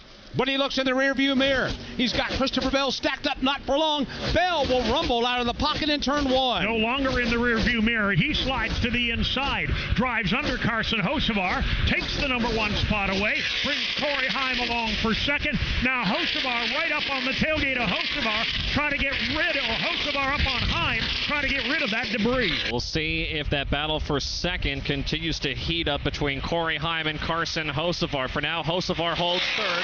Heim is 2nd. New leader out of 4. That's Bell. 6 trucks knotted together at the front of the field, single file up off of turn number 4. Christopher Bell is the race leader, this time by Corey Heim second. Carson Hocevar is third. Christian Eckes goes fourth. Ben Rhodes, Caden Honeycutt. Here they come, top 6, all single file, at least for the moment, into turns 1 and 2. For the record, the grill on the Carson Hocevar machine appears to be clear now. Battle for 4th out of turn number 2 is starting to heat up. Ben Rhodes trying to get around Christian Eckes for that spot, and behind Ben Rhodes is Caden Honeycutt. Those 3 drivers have started to lose touch with the top 3 trucks out of turn 4. Here comes Honeycutt. He'll take a peek to the inside of Rhodes. This is the race for 5th, and Honeycutt is there. The more they stay side by side, the more they'll lose touch with the front 4. And with that said, Honeycutt will duck back in line and try to maintain his position in this draft. He's got about 6 truck lengths between himself and the third-place machine of Carson Hocevar. He's got Ben Rhodes right on his back bumper. Not much further back is Caden Honeycutt. Caden Honeycutt now losing a little bit of ground to Ben Rhodes as Rhodes continues. Trouble, turn number 2 around and backward into the outside wall goes Ty Majeski. A rough afternoon for the pole sitter. Just got a whole lot tougher. It swaps ends, backs into the safer barrier. Ty Majeski, a single-car crash here in turn number 2. Hardy's caution number 6 is flying. Lap 88 for truck 88 in front of Dave Moody. It was a single truck spin. It just got out from under him. There may have been some contact toward the middle of the field where he was running. Swapped ends on him, backed it up, made some substantial impact with the outside safer barrier. He has refired the truck and is limping his way down the back straightaway.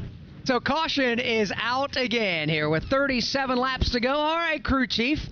What's the strategy thought now? Pit. Now it's time to. We've seen the momentum of this race. You are in your fuel window. I think you got to come to pit road. If you've got tires left, you're putting your last set on, making sure you put every drop of fuel you can in it, and see where it goes from here. Every bit of fuel you get into it gets you in a situation where if we have later cautions, you've got fuel to go into green-white checkers. A lot of people listening to the NASCAR Racing Network and you right now, because as we look down on pit road, seeing some crew members stretching, flexing, doing some pre-pit road calisthenics.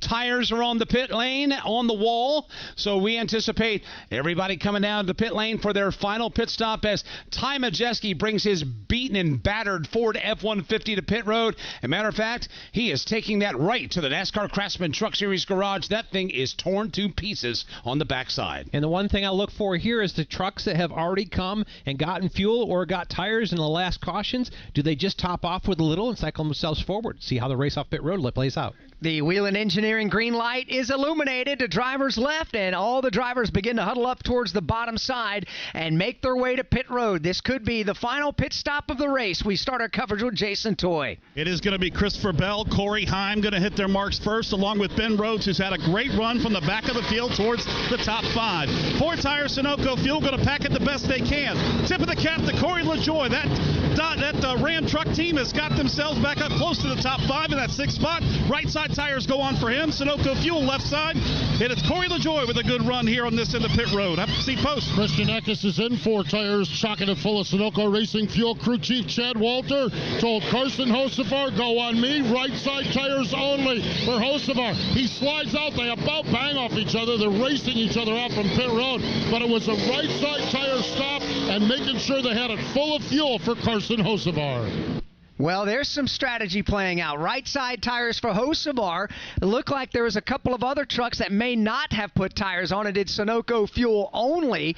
One of those might have been the Jake Garcia truck, the Cletus McFarland truck out there as well. So different strategies to play out now with 36 laps remaining here in this one. So Garcia is the first truck off of pit road. Carson Hocevar comes off second. Chandler Smith third. Cole Butcher fourth. Lane Riggs in fifth. You got Chastain sixth. Then you get back to the others that have, including Cletus McFarland and others. But Corey Heim's going to come off barely inside of the top 10. That's a roll of the dice that Todd just talked about. Topping off 2 tires, 4 tires. There seems to be some differing strategies that have shaken up the leaderboard here for this restart. Yeah. As smooth as this track is, Todd, not a whole lot of tire degradation. Can no tires and just Sunoco Fuel only hang on? We'll find out, won't we? I mean, I think it can, especially if you came the caution prior and did fuel and did your tires then. That puts you in a window where you've only got single-digit laps on these tires that are on the truck. You put a little bit of gas in it to top it off to where you can make the end. You're not at a huge tire disadvantage. Trucks a lap or more down coming for service, including Grant Enfinger, who Alex has just... he restarted inside of the top 10, then had a tire problem, had to come to pit road to make that change, lost a lap, was not in the free pass position, but he is one of a handful of drivers that are taking service now on the pit lane. What a heartbreaking day. Yeah, it'd give you heartburn, too, for Grant Enfinger and that team. They were in position to score some great points to try to get themselves in position to make the chase, but find themselves further down. They're a lap down now, back in 31st position. And the one piece that kind of changed the strategy for these guys that had to come down pit road, Daniel Dye did not pit under this cycle. He stayed out, which doesn't allow anybody that was behind Daniel Dye that thought they might have been taking the wave around. I think Grant Enfinger was in that same category there. They can't take the wave around because a leader stayed out on the racetrack. That put them where they had to come to pit road here and take the best alternative there. This has totally changed the dynamic. So you've got Daniel Dye staying out. You got Jake Garcia in second. Then you get to Hocevar, Chandler Smith, Lane Riggs. Then Cole Butcher, Ross Chastain, Spencer Davis, Cletus McFarland, Tanner Gray, the top 5. It is Corey Heim in 11th. Christopher Bell back in 12th. Honeycutt 13th. Corey LaJoie 14th. Eckes in 15th. So we've been talking all day, Alex, about Hocevar and Bell and Heim and what they've been doing up front. Now they find themselves buried 11th plus with what will be less than 35 to go when we get the restart. Let's harken back to lap number 48. Under green flag conditions, Lane Riggs had to make an unscheduled stop with the flat tire. They lost a lap. Then they got another quick caution flag, were able to take the wave around, get back on the lead lap, maintain their tire strategy. All of a sudden, Lane Riggs is going to be in the number 5 spot to choose this time by as we get the one to go. Riggs is back in the game to try to get a third consecutive win. I know that Christopher Bell and Corey Heim have been working a partnership together at the front, trying to keep Carson Hocevar at bay. Now they almost have to team up to make their way back to the front. Time is precious. It'll be 33 to go when we get back to the line, but they're going to have to get going pretty good here. I talked about how restarts have been tame. Wouldn't surprise me if they don't find each other on this restart and start making some hay. They're going to have to. They really are going to have to get together and try to work together to clear themselves through some of this traffic. But different strategy up front. Again, Daniel Dye is on a little bit older tires. Did not come to pit lane this time by. He's the race leader. Jake Garcia did Sunoco fuel only. He's second. Third is Carson Hocevar, did Sunoco fuel and only right side new Goodyear Racing Eagles. Then it's Chandler Smith fourth and Lane Riggs fifth. And when you look at manufacturers in the top 6, 4 of the top 6 are Ford F-150s. Daniel Dye, 12 lap older tires. Don't know what kind of an impact that's going to make. We're all about to find out together. Daniel Dye running a developmental truck for McAnally Hilgeman Racing. We saw Tony Breidinger in that truck. We've also seen some other drivers that we see will be in that truck before the end of the year. So what can Daniel Dye do is he's going to have the pack breathing down his neck. Pace truck heads to pit road. Green flag will fly. 33 laps remain. Work their way up off turn number 4. The control truck on the outside lane is the race leader, Daniel Dye. He's got to be the first one to get on the accelerator in the zone. He does so. Daniel Dye leads the field by a nose. He's got Jake Garcia to his inside as they funnel off to turn 1. Garcia looking for a little bit of drafting help. Will get some, but not enough. Daniel Dye to the lead. Thinks about coming down the track. Can't do it. Here comes Hocevar. 3 wide to the outside. Carson Hocevar looking to take the lead. One truck bounces off the wall but continues. Carson Hocevar grabs the lead out of turn number 2. They are still 3 wide as Daniel Dye has been put in the middle. Now here comes Chandler Smith. He's driven his way to second. He's loose in the middle of the corner. They are 3 wide and 4 wide all the way through the back. Further back, Corey Heim takes it to the fence. He's trying to get it around, and he does. He'll bypass the truck of Gray. He'll bypass the truck of LaJoie. Corey Heim from mid-pack He's rolling to the front in one. Heim bulldogging his way toward the front of the pack, and it's getting busy for the lead. Carson Hocevar's got it. Chandler Smith. Two trucks to get together in turns number one. Hard crash up against the safer barrier. Dave, they begin to roll back down the banking. A very hard lick for Cole Butcher. He gets the fence along with the Spencer Boyd machine. Both trucks hard into the outside safer barrier. Butcher right front corner, just about amputated on that machine. Neither one of these race trucks will be driving back to pit road. Caution, Hardy's caution, number 7, flying over the DQS Solutions and staffing 250. Spencer Boyd, Cole Butcher coming together midway between turns 1 and 2. Inspiring story. Dale Earnhardt Jr. comes back to the Daytona International Speedway. He will win the Pepsi 400. I'm just a pilot, man. You know, I just want everybody to be happy. I want to do good, and hopefully all of my dad's fans enjoyed this. This is for all them. Motor Racing Network's NASCAR Live presents podcast Junior's Journey. Jeff Gordon, a colorful career, 50 years of MRN, the 1993 season, the road to royalty, and more. Search for NASCAR Live on your favorite podcast platform. Love NASCAR? Subscribe, listen, and download Motor Racing Network's exclusive podcast series. MRN presents Jeff Gordon, A Colorful Career, The Rise of Dale Earnhardt Jr. on Junior's Journey. Get to know Jack Roush on The Many Hats of Jack Roush. Meet the King on Richard Petty's Road to Royalty. Dig deep into one of NASCAR's most memorable years, the 1993 season. Motor Racing Network exclusive podcast, available on MRN.com or any audio podcast platform. Hardy's caution number 7 is out here at Michigan. A hard crash for Spencer Boyd and Cole Butcher. Just saw Spencer Boyd, whose truck, Dave, is sitting on the banking in front of you. Has he been able to get out of the truck? I believe that he has, Mike. Yes, there's Spencer now. He's going to walk back and get into the safety truck for the mandatory ride back to the infield care center.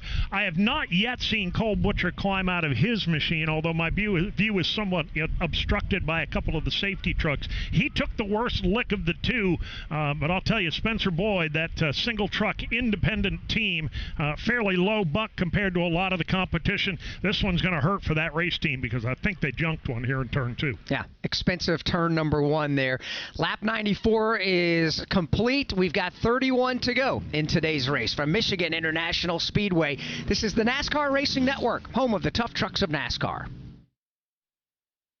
Hi, I'm Ryan Blaney, a third-generation race car driver, and I dedicate a lot of my time going fast. But when my grandpa was diagnosed with Alzheimer's, it was a very unexpected bump in the road for us. It's important to notice if older family members are acting differently or having trouble with routine tasks. Early detection of Alzheimer's can give your family time to explore support services and access available treatments. If you or your family are noticing changes, it could be Alzheimer's. Talk about seeing a doctor together. Visit alz.org/time to talk. A message from the Alzheimer's Association and the Ad Council. The thrills of NASCAR racing from over 55 years of Motor Racing Network broadcasts. Bobby Allison brings the race car right down in the middle of the track, crosses the start-finish line, and he will win the 24th annual Daytona 500. Bill Elliott wins the Hooters 500. Alan Kulwicki, 1992 champion. MRN Classic Races. And in the whole pack, steaming for the finish line, Dale Earnhardt wins a Winston 500. Find all the classic moments on MRN Classic Races on any podcast platform. This is Tyler Ingram. You're listening to the NASCAR Craftsman Truck Series on the NASCAR Racing Network.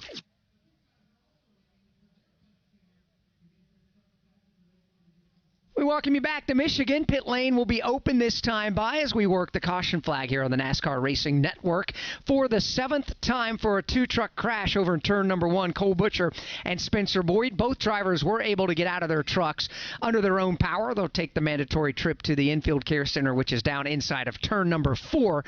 And tough break for a couple of hard racers. 1 hour and 25 minutes from now, we'll have NASCAR Cup Series practice and qualifying for you here from Michigan International Speedway. Everybody will get 50 minutes of practice, 1 lap of qualifying in preparation for tomorrow's Firekeepers Casino 400. Be sure to tune in. Again, 5 p.m. Eastern Time. We're on the air tomorrow at 2 Eastern with NASCAR Live Race Day. The annual run into the Irish Hills of Michigan for the NASCAR Cup Series. We've been talking a lot about Toyotas and their successes today. Well, buckle up because I'm sure that the Toyota love train will continue here tomorrow. They were good here. They've won the last 2 Michigan Cup Series races. 2 years ago, Tyler Reddick. Last year, Denny Hamlin. Incidentally, first and second in the championship points coming into tomorrow's Firekeepers Casino 400 as well. But that doesn't mean everybody else is just going to give up. There's going to be a pretty good amount of strategy being played out in tomorrow's 400 miles, but got to get through practice here today, get an idea what the race cars are like, and then go qualifying to set the starting lineup. Of course, we're racing in the shadow of the big two in Detroit, Chevrolet and Ford. Toyota is headquartered out in California. The Heritage Trophy will once again be up for grabs. Ford has won 9 of the last 11. Toyota's won the last 2. It's been a while since Chevrolet has claimed one. Todd, you've been down there in that pressure cooker that is that NASCAR Cup Series garage. You're racing in the backyard of your manufacturer. What is the pressure? What is the lack of pressure? What's that like trying to bring some pride and bragging rights to your friends over in Dearborn? Well, you want to make your manufacturer happy. They're your biggest supporter. And really, it's important. I've had the conversations with Edsel Ford myself. He's brought it up. I want my trophy back. And so it does add a little pressure to it. It's a unique racetrack. This is a 2-mile racetrack. There's so many pieces on mine that Roger Penske owned this racetrack at one point. There were so many levels that being successful here at Michigan was a bigger piece for us as we built forward into what transpired at the race season. This is one that Doug Yates and the engine program focused on. It's one that we put an effort into making sure we were correct for because it was important. It's in their backyard. You want to bring that trophy home, and that's bragging rights for each of these OEMs to have that trophy. Then take us through what the sense of pride was. The sense of pride when you were able to accomplish that. Yeah, a big deal because you do have the manufacturer representatives here. I mean, I had Edsel Ford in Victory Lane with me, and that's always great when somebody of that stature, you can bring joy to their that you've done something well. You've done it special. So to be able to bring cars to Victory Lane here, it's been a highlight of my career. Plus, if you're a representative of Ford or Chevrolet, I'm sure that you'd like to keep that trophy in Michigan and sending it out to California there for our friends at Toyota. Because it's one trophy that goes to whatever the most recent winner is. Yep. It's not like there's duplicates and they make a trophy for every year like we do for race wins. It's kind of like the Stanley Cup in ways that there is this trophy, and you bring it back for the next race here, hoping that you get to take it back home with you. There's always pressure at every level of NASCAR racing, specifically the top level in the NASCAR Cup Series. It's hard to fathom that there could be any extra pressure because it's already pressure-packed enough, but add that layer to it, and that's what we're going to be dealing with tomorrow for the Firekeepers Casino 400. We've got business to tend to right now, though. 27 laps to go as they come down to the line. We should get the one-to-go signal this time by, so there'll be 26 to go in today's race once the green flag flies next lap around. Carson Hocevar is going to take that 1 to go. Chandler Smith will restart in second. Caden Honeycutt third. Jake Garcia fourth. Lane Riggs is fifth. Sixth is Daniel Dye. Seventh is Ross Chastain. Corey Heim eighth. Corey LaJoy ninth. And Christian Eckes will restart in 10th. Tanner Gray 11th. Connor Mozak 12th. Gio Ruggiero is 13th. Christopher Bell 14th. Brendan Queen 15th. Tyler Ankrum 16th. Parker Kligerman 17th. Daniel Hemrick 18th. Justin Haley 19th, and Ricky Stenhouse Jr. 20th. 21st is Andres Perez. 22nd is Minnie Tyrell. Frankie Muniz is 23rd. Spencer Davis 24th. Stuart Friesen 25th. Cletus McFarland will restart in 26th. Grant Enfinger in 27th. Ben Rhodes in 28th. Morgan Baird in 29th. And 30th is Caleb Costner. 31st, Josh Rayum. Chris Wright 32nd. He's the last truck on the track. From here on out, they're out of the race. Cole Butcher 33rd. Spencer Boyd 34th. Ty Majeski 35th. And Dawson Sutton 36th. Different strategies again at the front of the field. Some drivers did not take fresh Goodyear Eagle. Some took right side only. The first truck on the restart coming up on 4 fresh tires is the 8th place truck, and that's Corey Heim. Field is in turn number 3 for the restart. We mentioned Ben Rhodes back in position 28. He had a problem and was on pit road. Jason Toy, what was the problem? Mike, when we went back to green flag racing last time, they were 4 and 5 wide down the backstretch. He made contact with another truck on the right front, push that fender in, flatten that Goodyear Racing Eagle, so they had to come in and change the right side tires. They went ahead and took extra time on pit road to make sure that fender was right. So the field works their way up off of turn number 4. Pace truck will hit the pit lane as the field works their way down to the restart zone. Here we go. Fans are on their feet. Green flag getting ready to fly. It does. And everybody up to the gearbox, mirroring each other. Caden Honeycutt and Carson Hocevar. They restart side by side on the front row, headed to 1. Nobody able to get any advantage into the banking of turns 1 and 2. Carson Hocevar trying to build up some momentum in that higher line. Down low, Caden Honeycutt. He's fast as well. They're still dead even. Remaining dead even for the race lead are Caden Honeycutt and Carson Hocevar. Halfway up the straightaway. Now here comes Hocevar. He's being pushed to the lead by Chandler Smith. Hocevar takes the top spot. Smith back to second. They're 3 wide from fifth on back. Lane Riggs on the move. It's Corey Heim, the one that's on the move. He's topside on the 4 fresh tires. Working the outside, is going to pick up 2 more spots. Heim now on the back bumper of Jake Garcia. Heim is 5th, and he wants 4th. Corey Heim fakes the move to the outside lane, dives to the inside lane. Can't make it pay off at least yet. Here's a challenge for 3rd. Corey Heim now wants the 3 spot. Corey Heim puts a fender alongside of the machine of Caden Honeycutt, and they will drag race side by side to turn number 3. Give the advantage to Caden Honeycutt. Honeycutt up on the outside.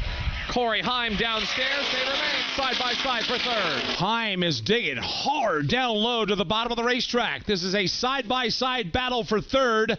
Corey Heim racing against the truck that he took to 10 wins 1 year ago. Heim gives way. Honeycutt keeps in 3rd and in reach of the battle for the lead. Corey Heim now drops back into the 4th spot, and he immediately comes under the gun courtesy of Lane Riggs. Riggs trying to dig his way to the inside. Nothing there off turn number 2. And a nice recovery so far for Lane Riggs. However, he had to crack the throttle coming off of turn number 2, and he loses some ground to the 4th place truck of Corey Heim. Up front, battle for the lead, remains tight. Chandler Smith giving Carson Hocevar all he wants right now. Chandler Smith has to take a peek and play a little defense as well, because Caden Honeycutt is all over his tailgate in the number 3 spot. Then it's Corey Heim 4th. Lane Riggs 5th, a small gap back to the battle for 6th. 2nd, 3rd, and 4th place cars trying to be aggressive and pick up a spot while also playing defense right now. That's good news for Carson Hocevar. He continues to show the way at the front of the field. Battle for the 3rd spot remains tight coming out of turn number 2. Corey Heim took his pickup to the bottom side of the racetrack, looked for a little bit of daylight to get around Caden Honeycutt for that position, but he could not. They remain about 2 front lengths apart, fighting for 3rd. Battle for the lead. Titans once again on the front stretch. 22 to go when they get back to the start-finish line, and right now is a 5-truck breakaway. Carson Hocevar, Chandler Smith, Caden Honeycutt, Corey Heim, Lane Riggs, 1 driver out of line. Heim is on the move. Corey Heim once again is going to dive to the bottom of the racetrack. He'll go after Caden Honeycutt. That's the side-by-side battle for 3rd. Give it to Corey Heim as he exits turn number 2 and shuts off the potential counterattack. Heim was able to slide in front of Caden Honeycutt to take that 3rd spot away. Honeycutt giving him a nice bump draft going up the straightaway. Now here's Heim trying to look around 2nd for Chandler Smith. They exit 4. Meanwhile, Chandler Smith has thoughts of trying to grab the lead from the inside lane. Can't do it. Slides back up behind Carson Hocevar. 4 trucks knotted together at the start-finish line. 21 laps to go here in Michigan. Chandler Smith absolutely shoving Hocevar into the banking of turn number 1. Carson now will break away by about a half a truck length. He runs right in the middle of the racetrack as the top 5 continue nose to tail. And those top 5 trucks are Carson Hocevar, the leader. Chandler Smith runs 2nd. Corey Heim, Caden Honeycutt, and Lane Riggs complete the top 5. They each use slightly different lines for 3 and 4, but it's still Hocevar leading this pack. Corey Heim has done a good job of widening out this racetrack. On restarts, he's been up near the safer barrier. Now he is taking the extreme rubbered in lane in the corners. Dave, there's no doubt that Corey Heim is on the hunt for more racing real estate. And the good news for Corey, Mike, is that truck seems to respond pretty well no matter where he tries to put it. Chandler Smith's got an idea. He takes a peek to the inside for the lead, slides back in line off 2. Chandler Smith flashed a headlight to the inside of Carson Hocevar, but as Dave mentioned, did not have the ability to make the pass for the lead, so instead he will follow Hocevar back to turn number 3. Corey Heim, for as fast as he's been, cannot shake Caden Honeycutt. Front 5 trucks have really gapped themselves from 6th on back. It's over 1 full second to that 6th place battle, which has 5 trucks knotted together in its own right as they all come pouring back to turn 1. And the difference between that lead group and the second group is 2 and 3 wide, just throwing slugs at each other, trying to get spots. That allows that lead quintet to pull away. Yeah, those 5 trucks remain committed to following each other, single file down the back straightaway. Dropping back to pick up some of those battles that are happening outside of the top 5. That battle for 6 is a good one. Corey LaJoie has had a good day so far today, but he has got pressure at the back door. Christopher Bell is there. Corey LaJoie's got more than he can say grace over right now, because Christopher Bell has made it to his tailgate, gave him a huge shove off the end of the back straightaway. It is Corey LaJoie, Christopher Bell, then you've also got the Garcia Stenhouse trucks. They're all stacked up there from 6th on back. C. Bell had a dominant Toyota in the first couple of stages of this race. He still may have a say in this as he tries to fight his way further forward. And if Christopher Bell is going to get up and challenge for the race lead, he's got to get around Corey LaJoie soon, because the laps are starting to dwindle. Here he is, right behind LaJoie, about a half a truck length behind him, racing for 6th. That continues to rage on. Meanwhile, the front 5 doing their best to stay disciplined and try to settle this amongst themselves, hoping there's not a caution flag. 17 laps to go. The lead 5 back to turn 1. They can greatly improve their odds just by staying calm and riding in single file formation. So far they've done that, and as a result, that 5 truck battle remains only 5. Lane Riggs, though, back in the 5th position, getting a little bit antsy. He looked to the inside on Caden Honeycutt for the 4th spot in turns 1 and 2. Didn't have the momentum or the power to make the pass, so now he gets back in line. Carson Hocevar has picked up a little trash on his Chevrolet Silverado, though he remains the leader. Here they come off the corner. Lane Riggs started a run to the inside of turn number 2. It did not pan out, but he is able to get in line. Focusing in on the nose of Carson Hocevar, Dave. Looked like he may have something on the bottom reaches of that radiator. For the second time this afternoon, Carson Hocevar has picked up a little trash on the nose of that machine. Last time he had to back up to 2nd or 3rd place to get rid of it. We'll see what he does here. It's not a tremendously large piece of trash that Carson Hocevar has on the grill of his Silverado, but with the openings being as tiny as they are, it doesn't take a whole lot for that truck to overheat. He remains the leader by half a truck length over Chandler Smith. Time now to get a look at who's getting it done on the racetrack right now. Presented by Craftsman. DIY projects always sound simple until they're not. Luckily, Craftsman has your back. With tools to power through the mess, you can go from what have I done to yeah, I did that. Head to craftsman.com today. Craftsman, build on. That's Corey Heim as he takes the lead off of turn 2. He's getting it done. He drove from the back forward, got back in traffic, has come from about 14th to lead down into Tim's view here. Corey Heim, Todd Gordon able to drive around Carson Hocevar for that lead. Hocevar has now been able to get that trash off the front grill of his Silverado. Heim, though, the leader. They're side by side for 3rd out of 4. Here they come now with Caden Honeycutt. Chandler Smith going to wrestle for the 3rd spot. Dave, that was one incredible race for the lead and a move by Corey Heim to take the top spot a lap ago. A great move by Heim, and I think, Mike, compacted by the fact that Carson Hocevar needed to get somebody in front of him, at least temporarily, to get the garbage off the grill. He drops the lead. He's back to 2nd, and he's right on the back bumper of Heim. Now that Hocevar has gotten that trash off of the grill, how aggressive is he going to be with Corey Heim to take the top spot back? He is following Heim down the straightaway. They lift ever so slightly, burp the throttle, now get back on it, trying to race for the lead off 4. Down to the line, there'll be 13 circuits remaining here in the DQS Solutions and Staffing 250 at Michigan. Corey Heim goes to the bottom of the front stretch, trying to break the draft.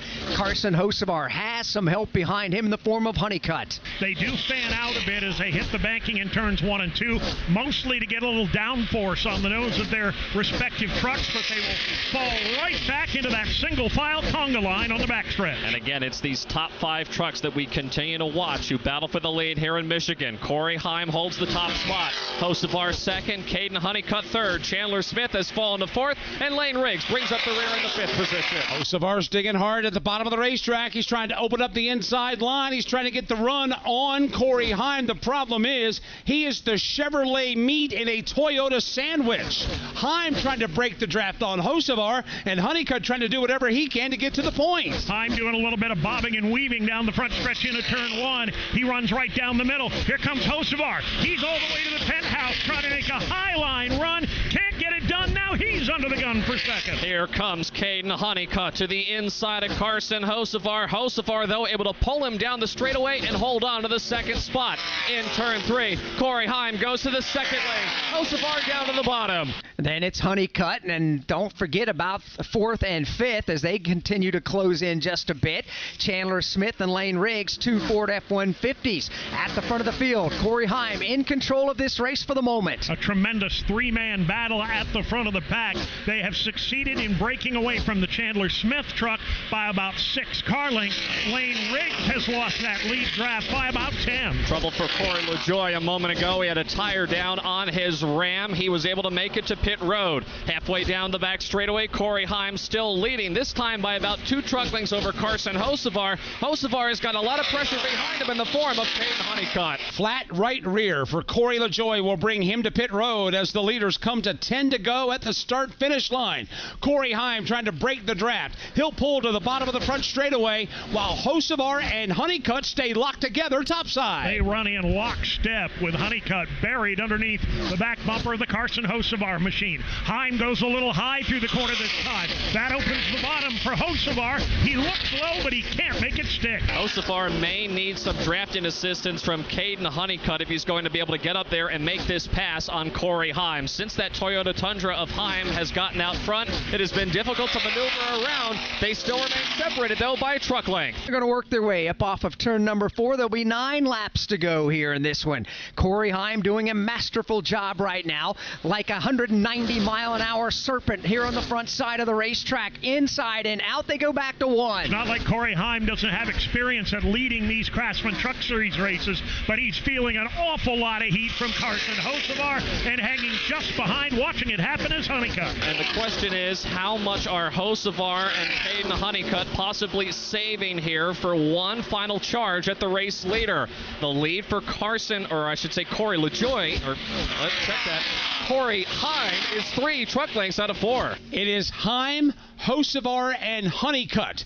They are 1st, 2nd, and 3rd. And by Corey Heim breaking the draft on the front straightaway, he's able to tiptoe now to about a 3 truck length advantage for the point. And that's a massive lead based on what we've seen over the last 30 or 40 laps, but Hocevar's not going to let it stand. He goes to the bottom of the racetrack, pulls right back up on the back bumper of the leader. Hocevar seems to be better in the corners. He's allowing himself to get right up to the back bumper of Corey Heim, but when they get on the straightaway, Heim starts to pull away a little bit more. This time in turn 3, they're pretty bunched up together. 1, 2, 3 on the racetrack, dueling for the top spot. How competitive has it been so far today with 7 laps to go? We've tied the record for the most lead changes here at Michigan for the NASCAR Craftsman Truck Series.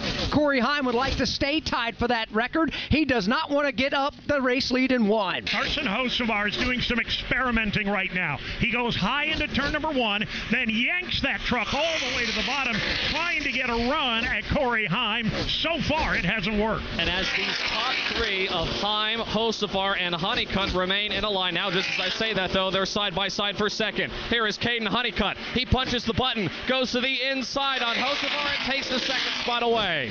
Caden Honeycutt will take the second spot. Hocevar will fall to 3rd. That truck of Hocevar's slung wide off the corner will lose real estate to the top 2.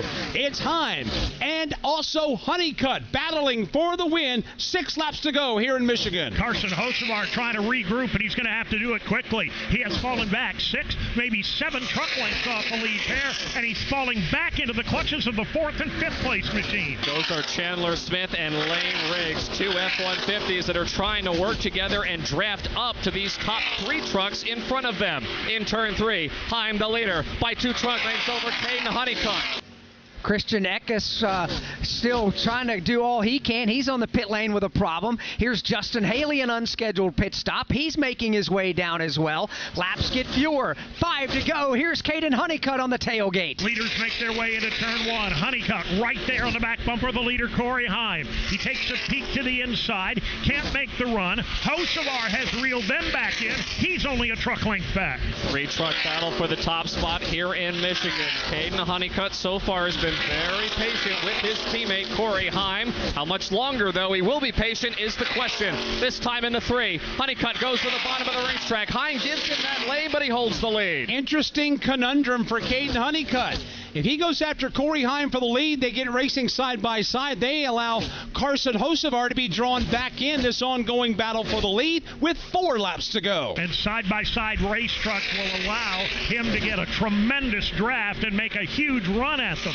Right now, he's not close enough to do any damage. He's fallen back again by about 5 truck lengths. Through turns 1 and 2, Caden Honeycutt took a lower line, trying to find some running room to get around Corey Heim for the race lead. Was unsuccessful. This time in turn 3, he once again dips a little bit lower on the racetrack than Heim, but he can't pull off the pass. Another green flag unscheduled stop for Corey LaJoie. He's back in yet again. Leaders up off turn number 4. Down to the line they come. 3 laps to go. Corey Heim, Caden Honeycutt trying to separate themselves even more. Trying to make it a 2-man dance here. Carson Hocevar has once again lost touch. He's back about 7, maybe 8 truck lengths. 4th and 5th further back even still. It's a 2-man dance to the back straightaway. Carson Hocevar has broken off from these top 2 in front of him and does not have any drafting help behind him, so it will indeed be, for the moment, Heim and Honeycutt settling this for the race win. Through turn 3, it's now 2 truck lengths the lead for Corey Heim. Corey Heim, bottom of the racetrack now, will extend his lead by 2 truck lengths over Caden Honeycutt. 2 laps to go. 4 miles remain for Corey Heim to see if he can hoist another trophy here in the NASCAR Craftsman Truck Series. Just a truck length the difference, maybe less now. Here's Honeycutt looking to the bottom of the racetrack, trying to put a wheel down on the inside. Loses the nose a bit at the exit of 2 and has to fall back in line. Honeycutt's good through the middle of turns 1 and 2, but he doesn't have the momentum coming off of the corner to get alongside of Corey Heim. And then in turns 3 and 4, Heim is able to pull away. This time, though, through the corner, Honeycutt definitely is there on the back tailgate of Corey Heim. Corey Heim doing a masterful job at the front of the field, maintaining the race lead. Come down to the line. White flag is in the air. 1 more lap. 2 miles. It's Corey Heim and Caden Honeycutt to turn 1. Last opportunity for Honeycutt. He goes high. Heim throws the block on him. They nearly tangled at the entrance to turn number 1. Heim hangs onto the lead. Honeycutt right on his back bumper. Final time to the back straightaway. Was that the last chance for Caden Honeycutt? He'll have 1 more opportunity in turns 3 and 4. Corey Heim, the race leader, looking in his rear view mirror. He goes to the bottom side of the racetrack. Honeycutt goes upstairs. Caden Honeycutt will dial up the high lane coming out of turn number 4. Honeycutt's got 1 final shot at Heim. Here they come off turn number 4. Honeycutt moves down. Now it's Heim throwing the block. Heim will win at Michigan. Caden Honeycutt will come across the line in second. Hocevar, Riggs, and Chandler Smith, the top 5. Let's go to pit road. High fives all around. It is a celebration out here. Jeremy Donnelly's the crew chief as he's hugging. He was the first one to jump off. How about that driver? What about that move? That was just incredible. I mean, Corey Heim he's generational talent. Having him behind the wheel, we have nothing but confidence in him. I mean, he did a great job all day, so we're going to go enjoy this one. And, man, it's Heim time. There you go. It is Heim time. They're going to victory lane here.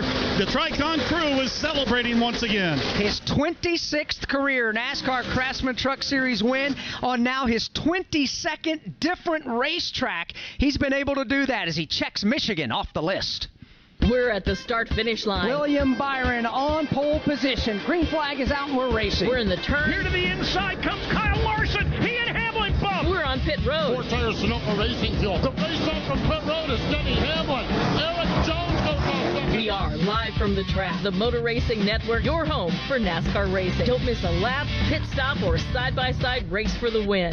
Listen to all the play-by-play action on your local radio station and MRN or NASCAR.com. We are the Motor Racing Network, the voice of NASCAR. Green flag goes in the air. The Daytona 500 is underway. From Daytona to Homestead, catch all the exciting side-by-side passes for the lead of the NASCAR Cup Series. Spectacular racing, round and round and round they go. Everybody 3 wide from front to back. We are the voice of NASCAR. Brad Keselowski up off of the corner. Ryan Blaney with a charge. Checkered flag is out. Ryan Blaney wins. The Motor Racing Network.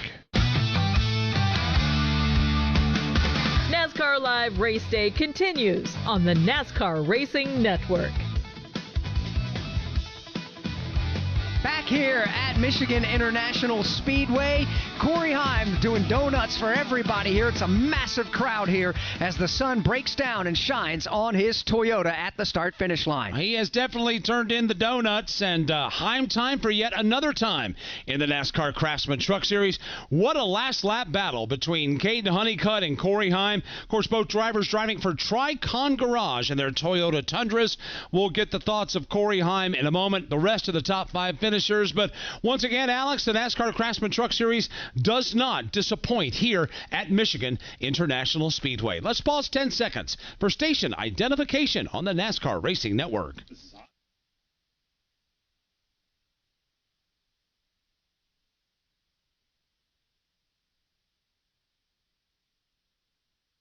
The DQS Solutions and Staffing 250 for the NASCAR Craftsman Truck Series is over here at Michigan International Speedway.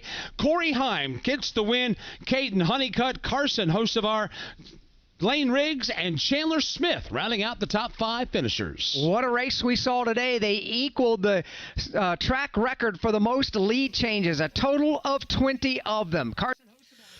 What a race it was. Hello, everybody. JB here as well. That was a lot of fun, that one. Corey Heim from Katie Honeycutt and Carson Hocevar, your top 3. We'd love to stay with you for a bit longer, but we've got so much to do tonight, including the Cup Series practice coming up later on, and coming up soon is qualifying for the IndyCar Series. So take care. We'll be back shortly.